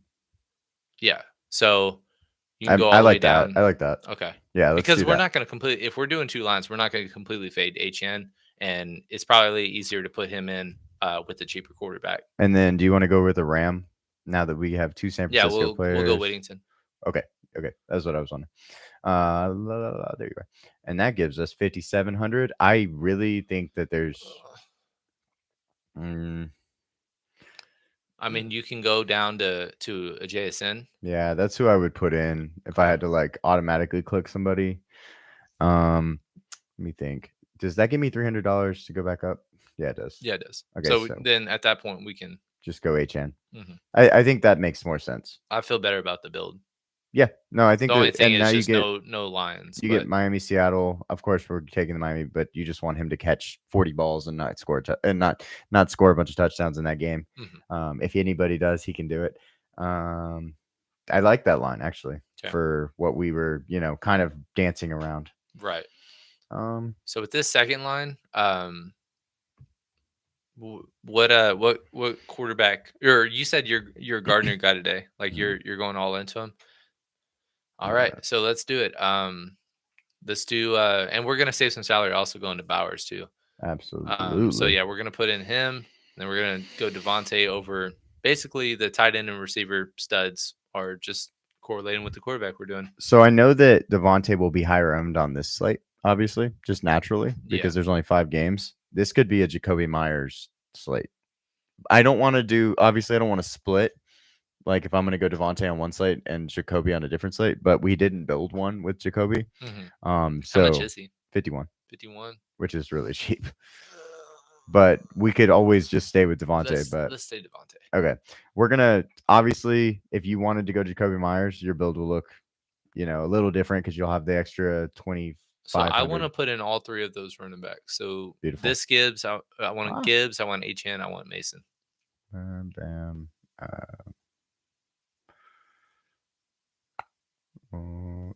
Nope. A lot of 6,200 guys today. But yeah, and then we have 4,600. Really easy on how we're doing this. Basically, you go with our boy Adam Thielen, and then you have your choice of Jordan Whittington and Juwan Jennings. I don't know who you're more comfortable with, but that's a really easy way to just kind of throw in. I mean, I'm more comfortable with Juwan Jennings, but at the same time, I could see Jordan Whittington being the guy that gets 85% of the snaps this week. And tournament play for sure. Yeah. So if you wanted to go with Jordan Whittington right here, I would be like, yeah, absolutely. I'm on board completely. I think this line's really good. I like this line a lot. This is much more comfortable than you can breathe a little bit. The last line. Yeah, I don't have anybody that I'm like, you didn't have to double punt and receiver. You got all 3 running backs you like in. And I got Mike Bringback with Adam Thielen, which we hadn't even talked about. It just naturally happened. And these are all the games I want to get to, right? Except for, I mean, Miami, but I'm stacking the running back with the defense. The only critiques I have is just like with both lines, we don't have a correlation with the Detroit Arizona. So we went all Arizona with one line, and then we only have a Detroit player in this line. So there's not like a secondary stack with that game, which that's the highest total by far on the slate. So a little nerve wracking, but I mean, yeah, I feel very comfortable with this line. Yep. And then going over to what slate is next? Is it prime time? We could do some prime time. We can do showdown. Let's see, last week. No, we did time last, but I don't remember something. We did Sunday, Monday, afternoon turbo. Where is prime time? Prime time, 3 games, which is actually way cooler than 2 games. So it's actually interesting because, again, this is going to be 2 weeks in a row that they're going to do this because next week there are 2 Monday night games as well. There's actually not as big prizes on this prime as there are on just the Monday only slate. So, and it's I kind of actually like to get more to the Monday only slate because of the fact that I don't really love the like you have to kind of force spin ups at Kansas City, Atlanta. Right. And so not having that game on the slate makes me feel better about the line, but we're going to build the prime time anyway, because you have to play everything.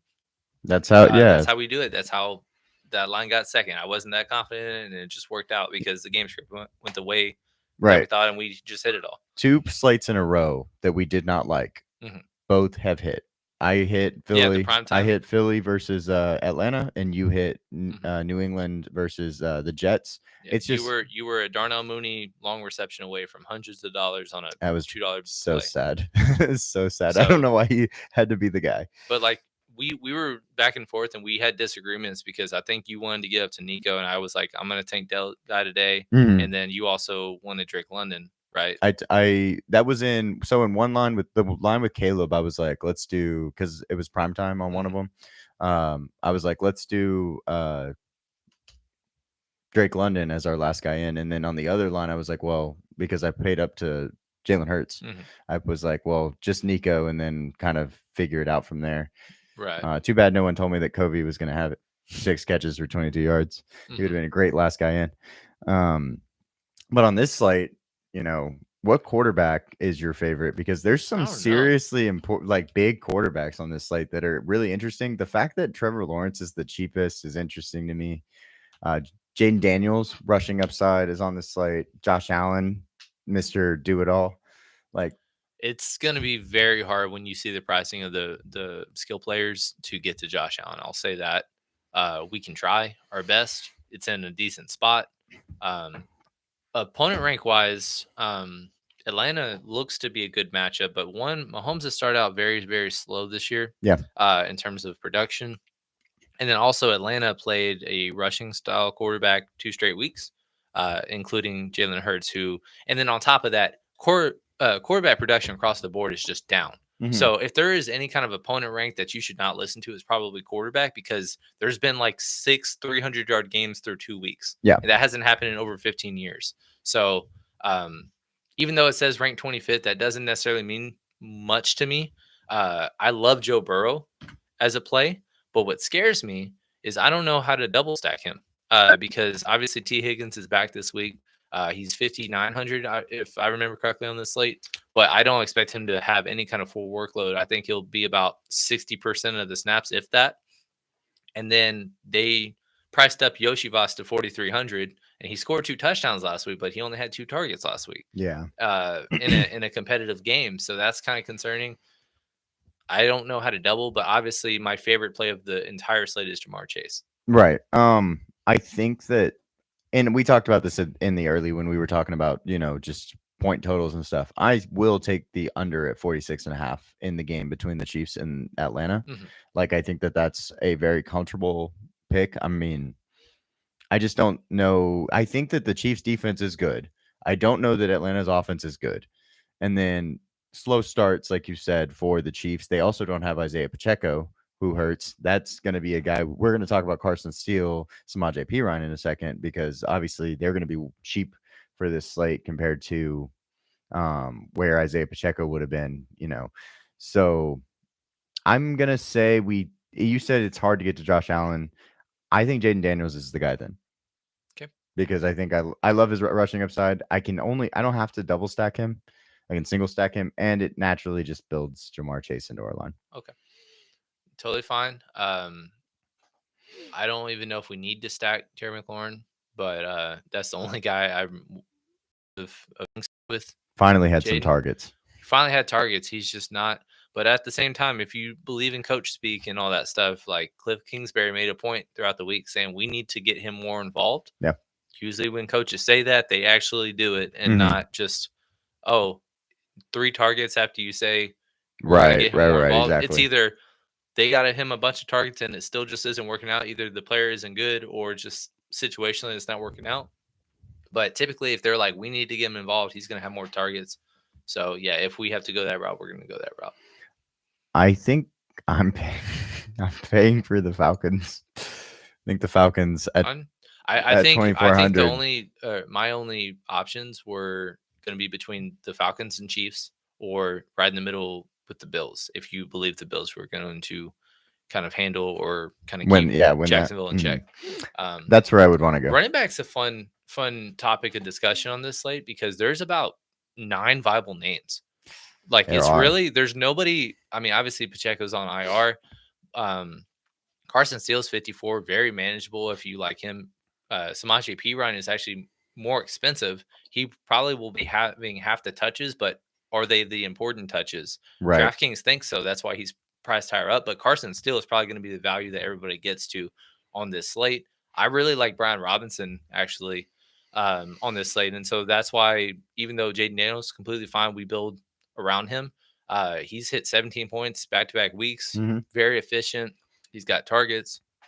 And it's a good matchup against Cincinnati, who gave up, 126 yards and a touchdown to Ramondre Stevenson, and then 111 yards to Isaiah Pacheco before his injury. Obviously, he broke his fibula last week. So Brian Robinson, very solid spot, and he's below 6,000. Really easy to click on. But with this bill, I don't know if we necessarily need to. Well, I was going to say, if you wanted to, we could do something crazy and stack Brian Robinson instead of Terry McLaurin. Not against that at all. Because truly, Brian Robinson has the same amount of volume as Terry McLaurin, and then has the floor, and he's only $300 more expensive. Mm-hmm. That would be very tournament, but it's also, we don't know what Jaden Daniels is doing. We know that Brian Robinson is going to get his, and we know Jaden Daniels is going to get his. We don't know who else is going to do that on this team. I think that that's a cool way to get different on a slate that has 3 games. Okay, let's do it.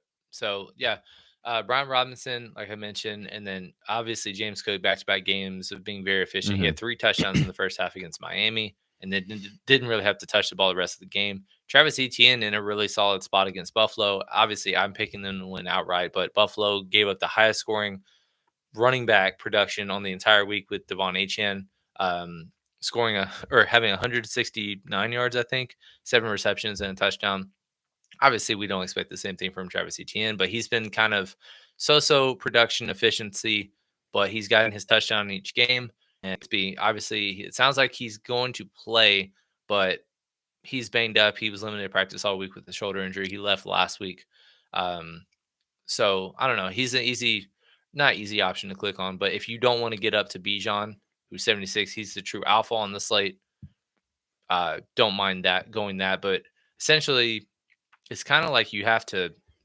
I don't know if you can fade all three of the top guys between Bijan, Etienne, and James Cook. James Cook. Yeah.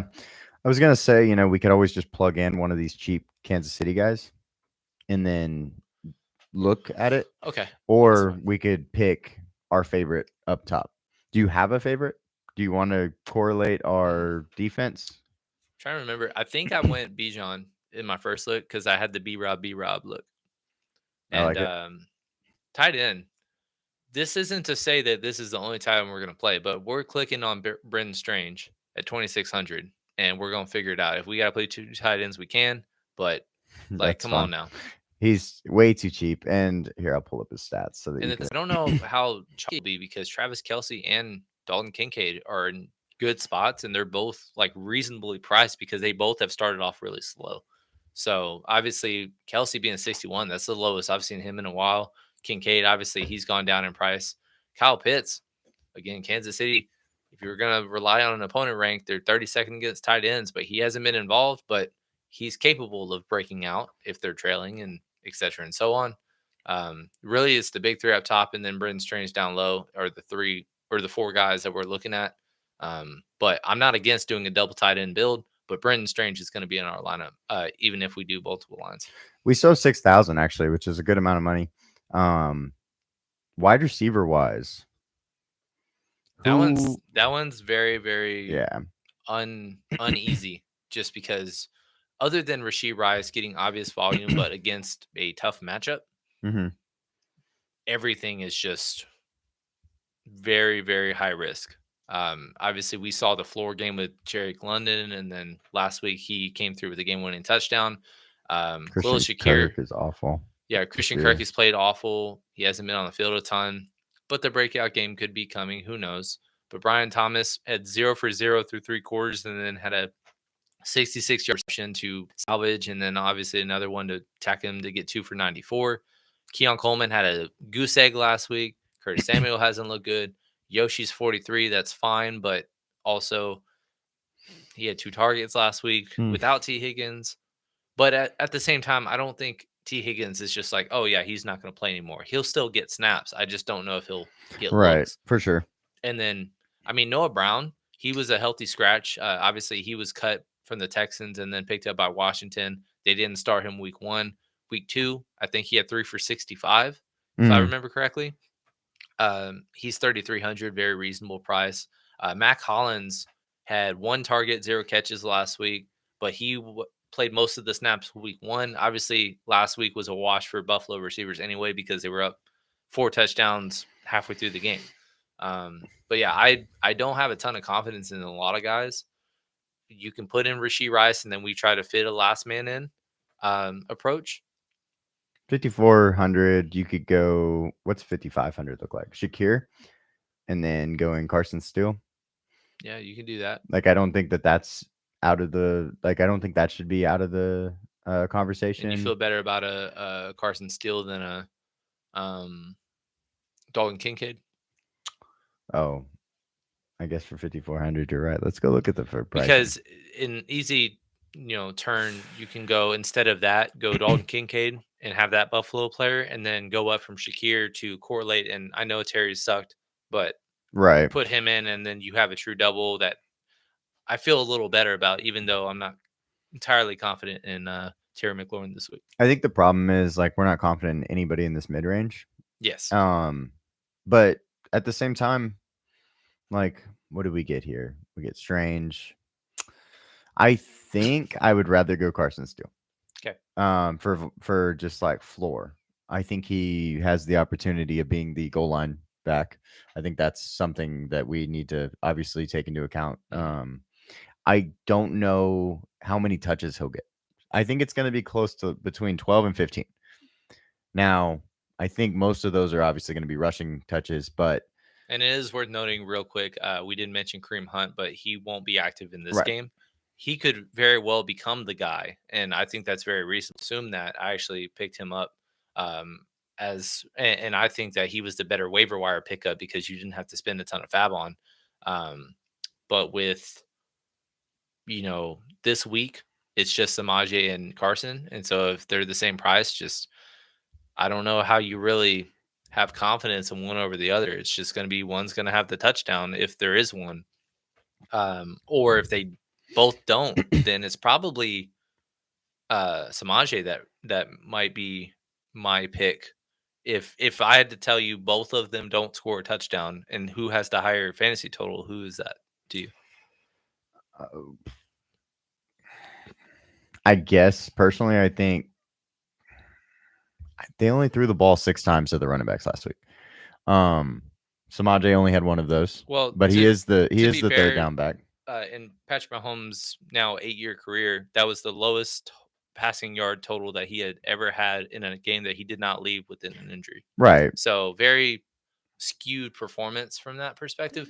But I understand like the 6 targets. It's not like Patrick Mahomes is just only going to target his running backs. So through 3 games, there have been 11 running back targets. Through 2 games, there've been 11 running back targets, 5.5 a game. I do think Samaje probably gets 4 of those, but I think Carson is probably going to get a It's enough. couple. I guess floor would be Carson, but upside is on the Samaje side. That is a tough question. There's a reason that question has been going around. Like, which running back are you supposed to pick up in fantasy? We've been talking about that, obviously, between the 3. You picked up Samaje. I picked up Carson.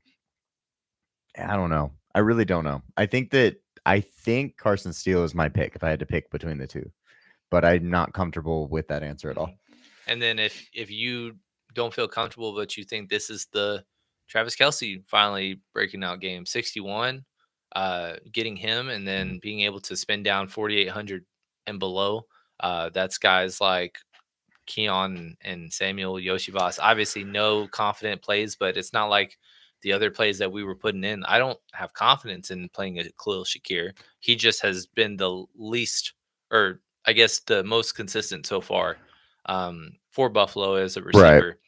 That's the only kind of solace, but his ownership's going to reflect that Yes. tenfold because he's going to probably be about 30% owned. But I know Curtis Samuel and Keon Coleman, because they just struggled the first 2 weeks, or Keon more so the second game, they're going to be like 15% or less, and maybe even not that high. So that's kind of like my thought process with that. I think I don't know. I just know that ownership is going to be on the Chiefs running backs, and I don't know if this is the game where you need either of them. right. No, I completely agree with that. I think you could pay down like to a Brian Thomas. I tried to put Yoshi in and get up to James Cook. That can't happen in So this. close. Yeah, $200 short in this build. I think Brian Thomas is interesting because he does have big play upside. Darnell Mooney has 10.2 through 2 games. Yeah, he had a great game last week, obviously. It was a late bloomer Yeah. in that game. I don't know if there's anybody down here. I think Ray McLeod is interesting. Yeah. Like I said, Noah Brown starting to feel more. I don't know exactly counts. Let me pull that up because that'll be helpful information. But yeah, so I think that you could find someone down here.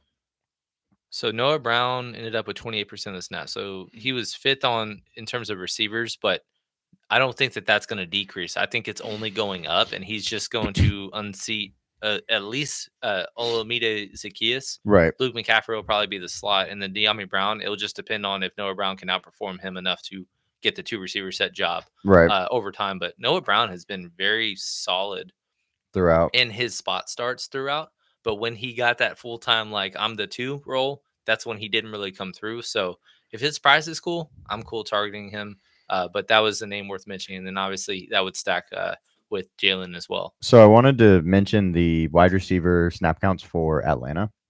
100% to Darnell Mooney, 100% to Ray McLeod, 97% to Drake London. No one else got a snap. That's pretty crazy. So at that point, for 3,600, and you get whatever running back you want. 5 targets, 7 targets. Yeah, like if you do that, you get 7,300, and we can go up here and get Travis Etienne. Okay. Now, what do you? I don't hate that actually. I think maybe you have to punt one time more than a chalky Shakir and a chalky. It doesn't matter who the running back is, but fair enough. I can't see running back because I don't feel great about either option. And like I said, I think every week to week. That's why I didn't really draft any Buffalo receivers in redraft.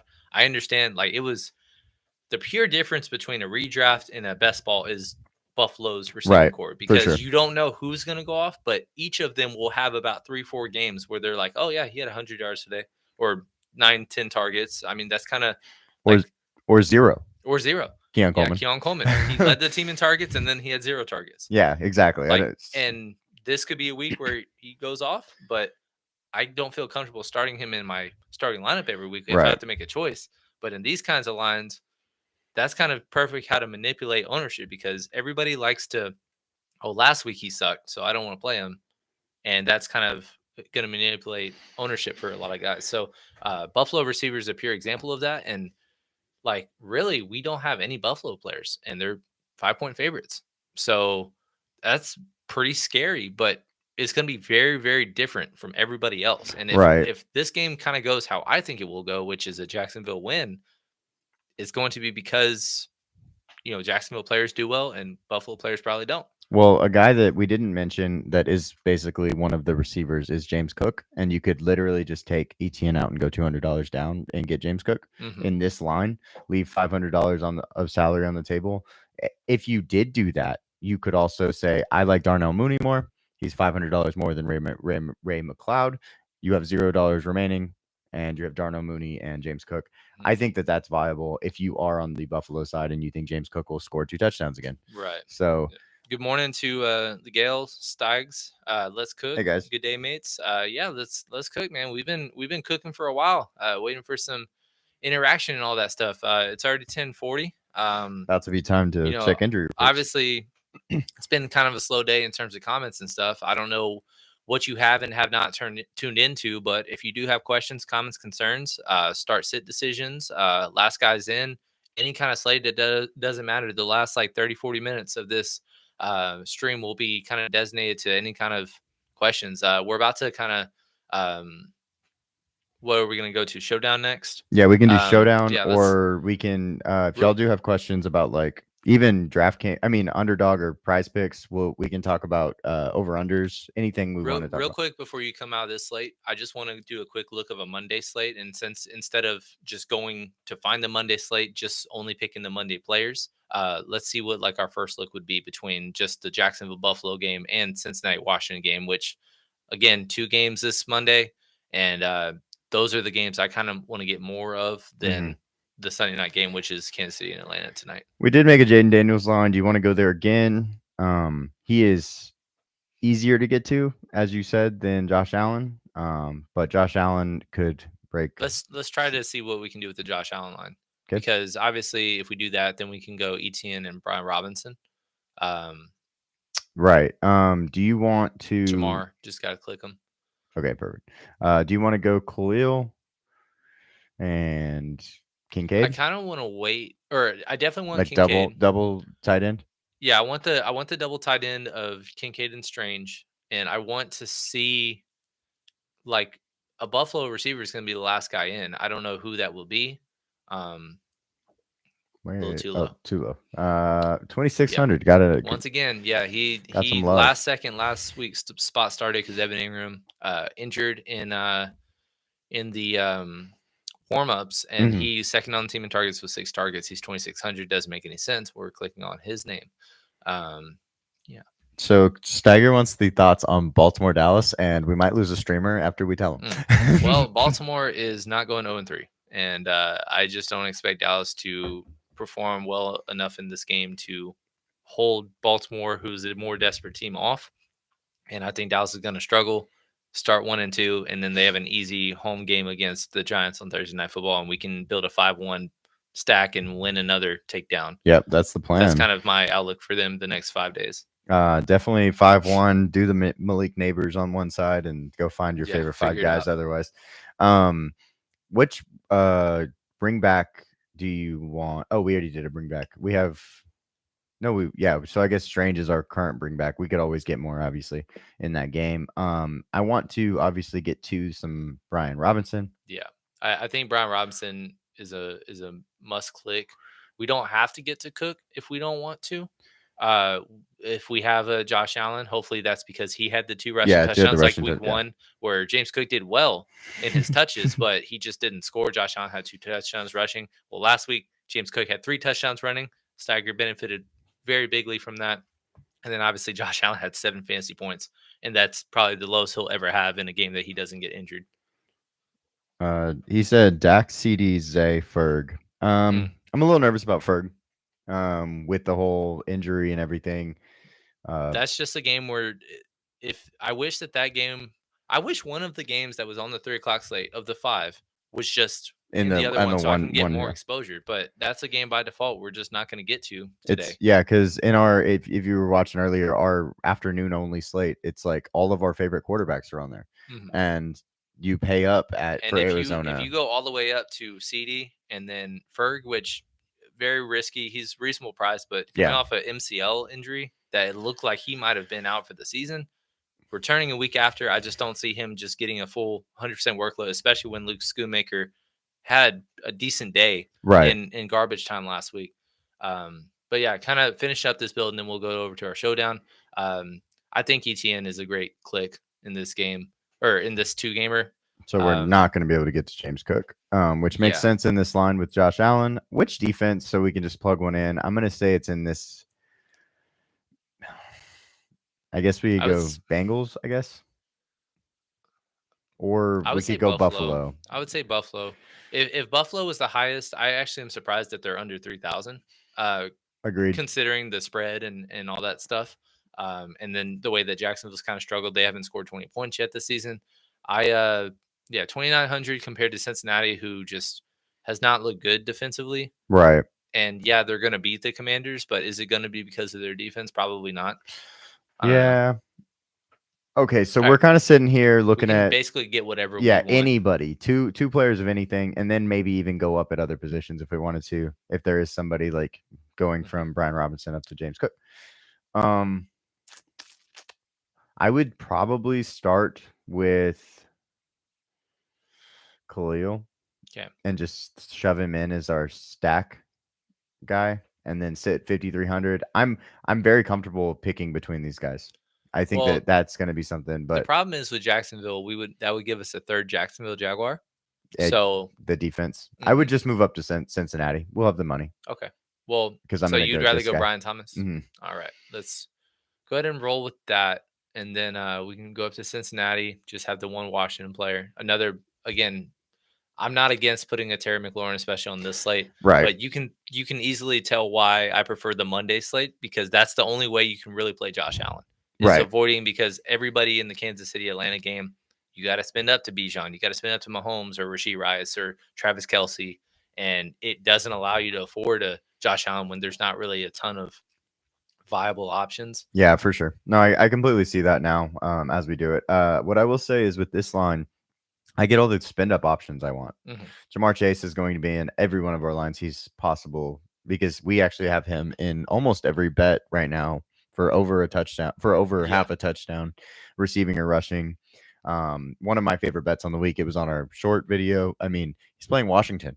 They gave up 30.5 points a game last year. And then this year, they only gave up 18 to New York, but they gave up 37 to Tampa Bay. Yeah, well, New York doesn't count. I mean, well, New York is one of the worst teams in the NFL, but also look at what they gave up to Malik Neighbors, which was 10 for 127 and a touchdown, and Devin Singletary 95 and a touchdown. So obviously both levels of the ball, they gave up a lot of, yardage, and both of those guys were viable on the obviously Malik Neighbors was in the optimal line last week, and then Devin Singletary, I don't remember his price, but he's probably mid fives, and he worked out if you played him at 15 or for 15 and a half fantasy points. I have a hold on. Let me check it this way because I have the matchup. Yeah, there we go. So 29th against the pass, they are 22nd. I think that goes up. Yeah, because I mean, again, they naturally. played Daniel Jones and they played Baker Mayfield, but Baker, he had a great game. He just didn't throw for a lot of yards, but he had 4 touchdowns. If I do a So, showdown for this game, it's going to have Jamar Chase at cap, yes. no matter what. I'm going to get Jamar Chase, and I'm going to have to figure out how to get Joe Burrow, Jaden Daniels, and Brian Robinson into my line because that's just what I think is viable. Right. Maybe some Zach Ertz because he had some targets for much cheaper than other guys. But yeah, so that's this is Monday only slate. So yeah, again, Monday only. This week and next week, there's 2 Monday games. So they actually, the more prizes, and the $1 million maker is in the Monday only slate, not the primetime slate this week. Primetime is 3 games. I feel better about my Monday lineups, but we're going to be playing both because we are fun people. Yeah, do y'all have any questions about possible Cam's gonna get the injury report while we're sitting here? Yep. Do y'all have any questions about any of the slates up to this point? Do y'all want to talk about underdog over unders, prize picks over unders? If you aren't in the Discord, we send all of our stuff in there. We actually hit a 6 pick yesterday for college football. That was kind of a community talk. We kind of like doing that. That's actually the second time we've hit a community pick. I think we're 2 for 2 because we really didn't do it week 2, which was cool. So if y'all have any questions about that kind of stuff, we'd really appreciate it. If you have any questions about any of this DraftKings stuff or start sit questions, we're here for it. But yeah, not really a ton of news that we didn't already know. Obviously, guys like Joe Mixon and Damian Pierce are out, so that's why Game Makers is such a start. Jordan Love officially inactive. Justin Herbert officially active. We expected both of those things. I'm not coming across anything that is of note. I guess Greg Dortch was questionable due to a hamstring injury. He's expected to play, but that's a 3:00 decision if you were going in that route. What I would just do if I was doing any kind of secondary build and you didn't have a McBride or Harrison and you were doing one of them and then the mid-tier receiver, would just Dortch for some reason is not playing, just eat the $4 and then sit for Michael Wilson. That's kind of how it built. Both of those guys should be very low owned if you were even going to do that. let's see. Oh, and then, I mean, this doesn't matter for today, but Bryce Young expected at some point to start again this season.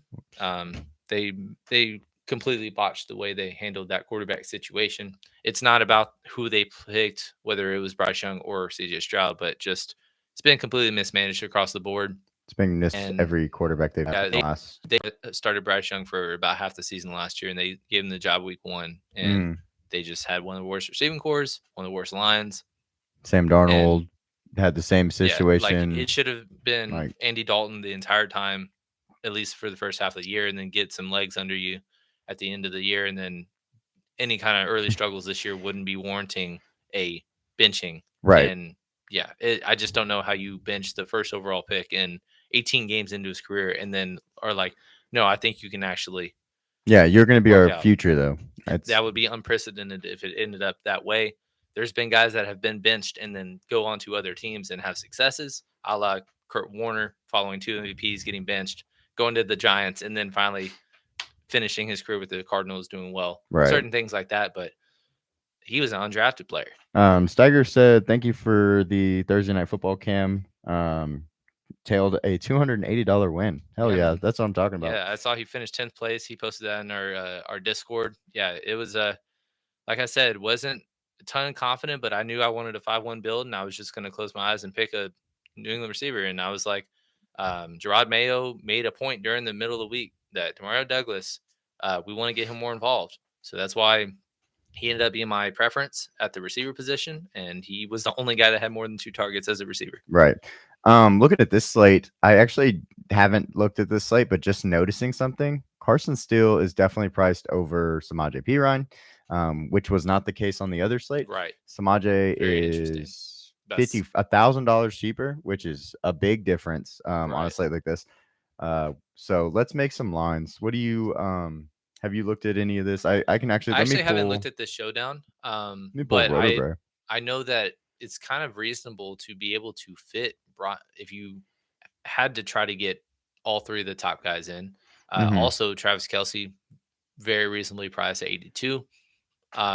Made the mistake with Kyle Pitts last week. I'm not going to try that again at 7,000. But if he goes off, it's probably going to happen when I don't play him. For sure, that's how that goes, right? Mm-hmm. Which obviously we want these guys. You want to do a Rashee Rice cap? I'm not against it. I was thinking between him and even like a Travis Kelsey, honestly, as a captain. And then if we need to go all the way down and get weird and say Samaje or something like that, maybe this could even be a kicker captain lineup because Younghoe Koo and Harrison Butker are off to banging starts. Yeah. I think at least one of them is viable in this kind of matchup. Well, looking at just putting in the guys, I'm sure we're gonna want. You have to put Patrick Mahomes in if you put Rashee Rice in. You have to put Bijan is going in all of our lines. So if we were looking at RotoWire, obviously RotoWire, the reason it's so important to find guys that are minimum price that can maybe have a catch is because they're the highest value. They get 8x if you have a catch for 10 yards in your minimum price. Like Casey Washington, I don't even know if he played last week, but I don't know if he was inactive last week. But you went over in the primetime slate, and the Rivers had 100% snapper, so he's back on the slate. And he did not And he play didn't a even snap. play. He wasn't even on the active roster. Jared Wiley, after that, I think he's the backup tight end for Kansas City. And then Jason McClellan, doesn't matter. But relevant fantasy players, because just basically pointing out that there's nobody 1,000 and below that is worth playing. Right. That sticks out to me. Patrick Mahomes is the highest value, and then it's Harrison Butker. And then another guy that you did mention that is very recently priced at 100% snap share last week, Ray McLeod at 3,600. I kind of had a feeling to fade him during the main slate, or not main slate, the primetime slate and the showdown, just because I was like, I think he's just going to be too chalky. Right. And my lineup was pretty much dead. Caleb Williams. Yeah. It was pretty much dead. So I didn't even pay attention to if it even mattered. He still had a reasonable game, and his price is still below 4,000. So I wanted to say the only guy that actually has snaps other than the top 3 this year is this guy right here, Hodge. He's the only one that snaps. He has 0 targets and so far. Nothing. So he is actually more of a punt in my personal opinion than Casey Washington, who is.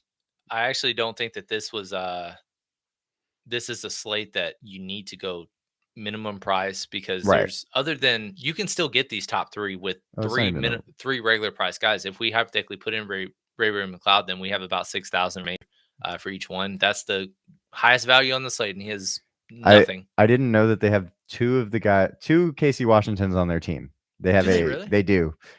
Or Washington, I don't know if it's Casey, but yeah. So I was like looking at it and I was like, which one is which? I remember in best ball when before they updated the pictures and they didn't have Russell Wilson with a picture yet, and there was R. Wilson and R. Wilson, and I meant to draft Russell Wilson as a correlation with the Justin Fields because I had to go really cheap quarterback, and I picked Roman Wilson. I was like, well, I hope Justin Fields starts week 1. And so far that's working out, but he hasn't gone crazy. Steiger, Ray, yeah, he is getting looks. Mooney if Mooney doesn't go and get those 2 catches at the end of the game, I would have made it so much money on a $2 pick because of the fact that you said you were in second on that final drive, right? Yeah, and then he had that 30-yard catch. Yeah, the only difference between my line and first was he had Gerald Everett and I went down to Brevin Jordan to be different, and he tore his ACL. And he was 0.7 short because he caught the first pass of the game. Yeah, and then didn't catch another one all game. So that would have been really cool. But yeah, I like Ray here. What is Darnell Mooney's price? I think he kind of was priced around 5,000 if I remember correctly. He is 6,200. That is a fade. Hard fade. We will put Ray McLeod in, giving us 5,700 for 2 players. You could get both running backs for the Chiefs, or can you? No, 6,000. I don't know if it's viable to fade both running backs. Like I was mentioning in the prime time, picking one or the other, I think it's fine. If you do Carson Steele, you can afford either kicker, and I love that build. Wow. That's an awesome build. If you wanted to go Samaje instead, what does that leave? 6,000. And it's a little gross. You can't really get up to anything other than you would have to pay down. yeah, you would have to pay down and rearrange or something of that nature, or just eat a lot of extra salary, which is always which is always viable on a fine. showdown slate. Yeah, for sure. Um, I think though, if I had to make a first look, I mean, that's the that's one. That's yeah. pretty good right there. If you did like Samaje, just swap steal and leave $1,000. Like if you're just like, and you were like, I really like this line. What's that extra 1,000 gonna get you? And The remember, Chiefs defense. I asked you, like, if neither one scores a touchdown, who is the safer play in terms of like a floor slash ceiling combination? And I actually kind of sided with P Ryan. So like playing this line, that's a great line. Steiger, I agree. This is a great first look, but it's zero salary remainder. It's going to be duped heavily. Yeah. Easy ways to get. There's two easy ways on that this primary build to get different, and that is just swapping the running back. You get 1,000 remainder, it doesn't matter, or you just switch kickers because I feel like everybody's just going to correlate Harrison Butker with Kansas City. Just make it Younghoe Koo, 200 cheaper, and he's probably going to have. It's going to be a duped line, but way less duped Right. than a Harrison Butker line. And I was gonna say, is there a way to? I mean, I think so everybody saw the line. If you've seen, basically we're putting these 4 in, and then you can pick your favorite 2. I'm gonna clear, as I want to put Bijan at captain. Okay. I think we need to talk about the most expensive player on the slate being the captain. What's gonna be difficult is There's not very. You just gotta click Mahomes and Rice, right? Yeah. Like, Oh yeah. How do you not? And then putting in Ray. I mean, it's kind of the same shit, different day. 5,400. How about that? Yeah, you Like still have the same. Samaje and Harrison Butker. I want to see if there's another guy that I want to talk about down here. I think Noah Gray is actually super interesting. Okay. Because of the fact that if he does have just a 3 for 37 game, you're very happy.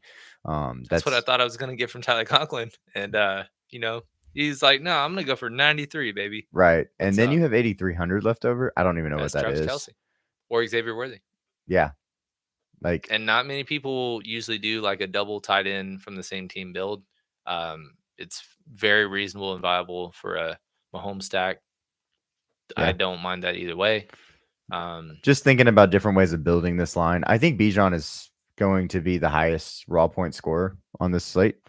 Yeah, but I just the only question to me is just, is he captain viable? I kind of completely agree with you. This game's going to hit the under, and I just don't know how it'll shake out in terms of the touchdowns and what have you. I also want to build one more look. okay. We had Rashee Rice was our first captain, if I remember correctly. Let's stay right back to that. Go back to the well with him at captain, but I want Kelce in this line in addition to Mahomes. Okay. Well, how about Noah Gray and Ray McLeod?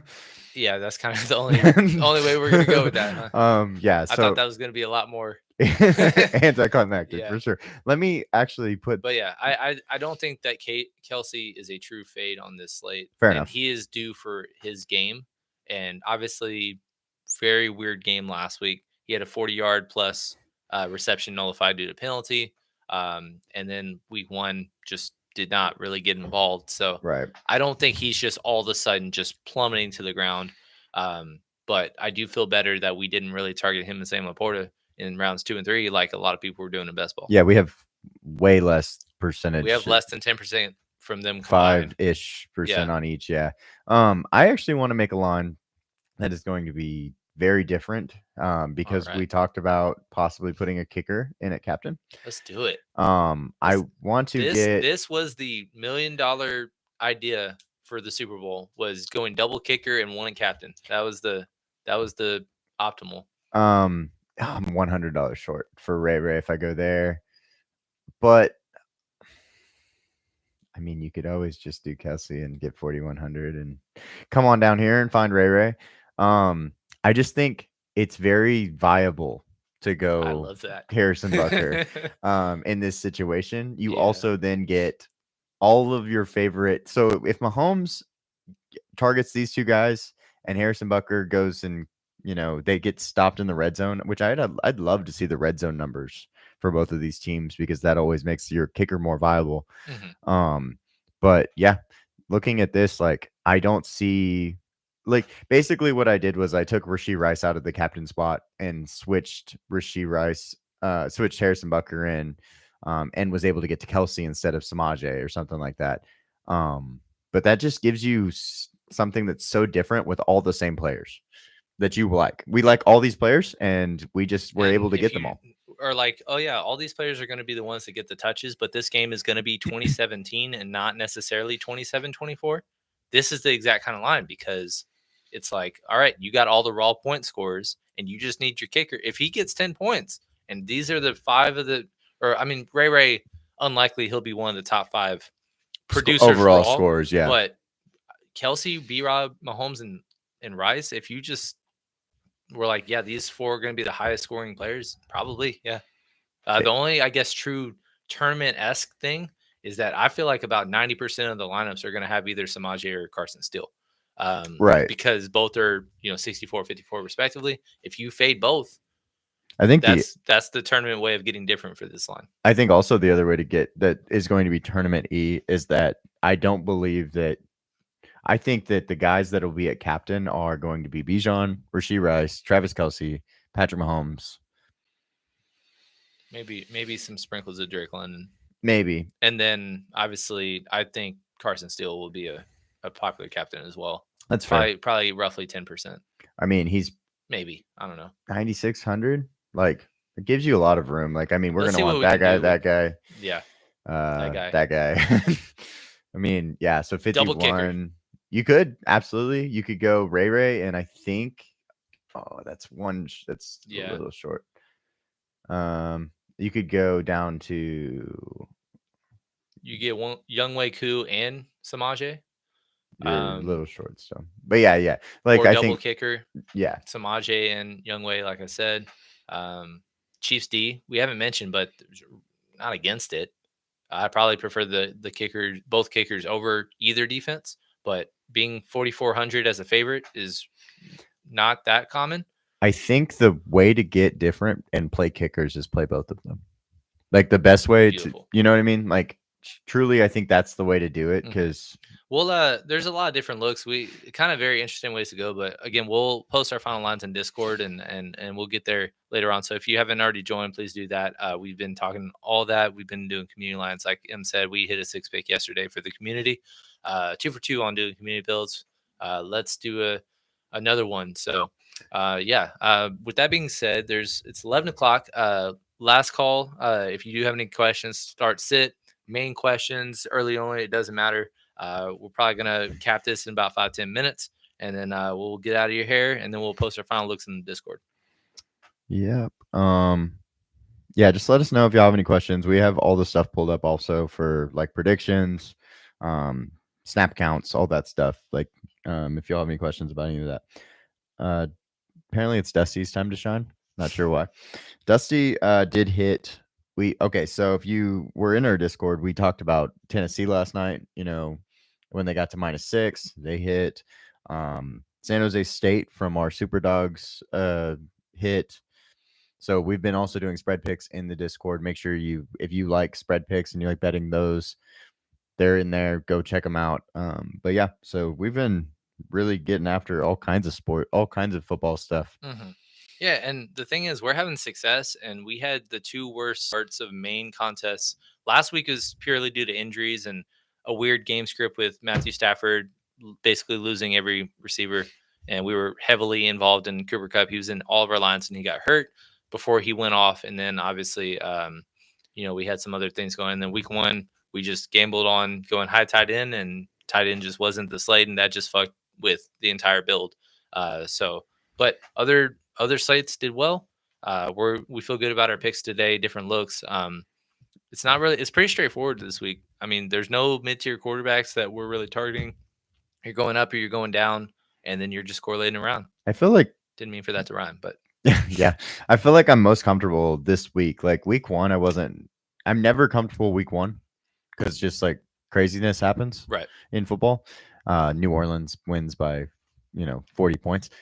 But like week 2, I was more comfortable, especially with like who we thought was going to do well. They did well. Another notable inactive that I didn't expect was Josh Palmer is going to be out today. Lad McConkey, Quentin Quentin Johnston. Johnston, who had 2 touchdowns last week. But again, Justin Herbert's banged up, and I It's think that's Pittsburgh. just going to be both quarterbacks throwing for 150 yards and just 10 to 13. So Right. I wouldn't really target heavily on anybody because of that injury. And then who was the other one? Tajay Spears is going to play. There was questions of when he left the game last week if he was going to. We really liked Tony Pollard early in the week, and then just kind of the Cam Akers plus like other stud running backs, we're just really not getting to him as much. Right. And then with Tajay playing, maybe that's still a heavy workload for Tony Pollard, but is what it is. Dustin said Tennessee, SMU, and Cincy all covered. Yep. SMU was in your parlay that Yeah, is going to be continued today. Who do you have in that parlay? So we can. So I made a 4-pick. I actually have 3 parlays, and most of them kind of correlate all together. Perfect. But hurry up.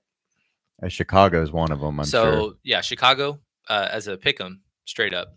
So I didn't get that number as great as in other ones where I got them at plus 100 in the other 2. Eagles money line at plus 130. They're just the better team. And then Ravens -1 against Dallas. Yes. So yeah, -1's such a weird number. The only concern, yeah, exactly. Why don't you just say it's even? Either make it 1.5 or just even. Yeah. But essentially, the only concern I have with my picks this week is just I love road teams, and convincing yourself that all of your favorite picks are all on the road. Usually there's one that kind of like, no, the home team actually did cover or won because they're.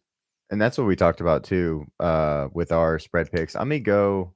Let me share the screen one more time because actually we have to do our spread stuff. Yeah. Right? Taylor Cuzzy said nice shirts. Yeah, these Thank bad you. boys came in this week, so got some merch that we can start wearing. Yeah, that's fun. I needed some wardrobe changes myself. So and we have the big GTD on the back, so when we're walking around, people will see us. Yeah, be like, who the fuck is GTD? Yeah. Game time discussion. Oh, God. Yep. So that's us. But here's some of our spread picks that we have. I'm 6-4 for the first 2 weeks, and Cam's 5-5. Reasonable, but we haven't really seen how these teams are going to play. Now we're going to be way more on it. Mm-hmm. Starting out, Baltimore -1. We talked about why they're not going 0-3, and it doesn't make sense to be -1. Just call it even. Houston, Green Bay, or Houston -2. Cam is picking Houston. I'm picking Houston. Everybody, I think, is picking Houston except for Pete Prisco. And Minnesota, -2 is just too close. To me, it's like if it's 2 or less and you feel good about picking them straight up, it's hard to not just either pick that or just have like a little bit of a boosted, like, betting a little more, but just more than the spread to get it down. Right. That's why I just liked it so much. Obviously, you pick Green Bay outright, so they're on your board. Mm-hmm. Obviously, I picked Jacksonville outright. They're on my board. But really straightforward. 3 of them the same. And again, we just pick our favorite 5 without, discussing with one another each week. I bet you every week we're probably going to have 2 to 3. Yeah. The same. But if we don't, then, somebody's going to be wrong. But we usually are pretty good about hitting, over 50% on these, which is always good to think about. My goal this year, at least with the spread picks, was to hit the 60% threshold, which you're right at there. So basically that's just going 3-2 every week. So we'll just kind of see what we do. Have a big week this week. I feel very good about it. Yeah. And if you're a betting person, you should, if you're taking these picks, you'd be up on my side and you'd be slightly down because it's -110 on Cam's side. But like if we're at 60%, 65%, you're going to be up most weeks, 3 out of 2. But at the same time, like if you pick, like, for example, Dallas, we both picked outright as a dog. We picked the money line for that, and they were plus money. So sometimes like that Cincinnati, well, that was just a cover, but sometimes those kind of start adding up, especially if Jacksonville, I think they're plus 180 at minus or plus 5. Yeah, plus 5. So, yeah. So this was last week. I mean, you can see that exactly. We went through them. I picked Buffalo outright, so Buffalo goes into my spread picks not naturally. But yeah, so getting a few right and stuff. The difference is 1 game between me and Cam. So yeah, we're one thing I want to have at least starting next year. We just kind of time ran out to put something together. But once we have a bigger community, I want to put together like a pick'em contest next year where we're giving away prizes and merch or whatever. Have a little bit more of a fun kind of implement some games and competition and stuff as well in there. We're going to start this year by doing that with the bowl pick'em contest when that comes in December. Yes. But until then, we're kind of light on the contest prizes games. But once we start building, we're going to have like, our favorite stands of the week, and Yeah. you guess the fantasy points or something. We're going to come up to with some fun things so y'all can interact and win some fun stuff. Once we have more to offer, kind of get our legs under this podcast and stuff, because this is truly year one of us doing this Yep. during the season. But yeah, looking at this stuff, like if you want a tail, you're more than welcome. Get a picture and let me stop sharing. I think if y'all don't have any questions though, which it looks I like think, at the moment we don't got have any about 48 questions. minutes till lock. We're going to be finalizing our lines, getting the Discord. We'll probably have about 4 or 5 mains that we're going to be doing. A couple early onlys, afternoon onlys, prime time, all that fun stuff. Showdown. We're going to be doing it all. I feel very good about today. Yeah, I actually, just have good vibes about how this is going to go. So I'm very excited about it. I hope we all have a community win, prosper. Just keep it on going, man. This is my most comfortable day, like most confident, most comfortable day of like picking for DFS. Just naturally think that today has the best mix of value versus, top upper echelon guys. So Right. very excited. So we'll talk to y'all next time. Yeah, we appreciate y'all. Can't thank you enough. If you haven't already liked the video, haven't subscribed, please do that. Please keep on growing this community like you have been. Keep interacting with us. We appreciate the comments, questions, concerns. We want more and more of that as we go forward. It was a little lighter today in the box and questions and stuff like that, but we really hope next week and thereafter it just keeps on growing and growing. For sure. But yeah, we got first looks coming out middle of the week every week, and Sunday morning stream starting at 8:30. So we will see y'all next week. But we will get back at y'all with more content throughout the week. For sure. We'll see y'all next time. We appreciate it.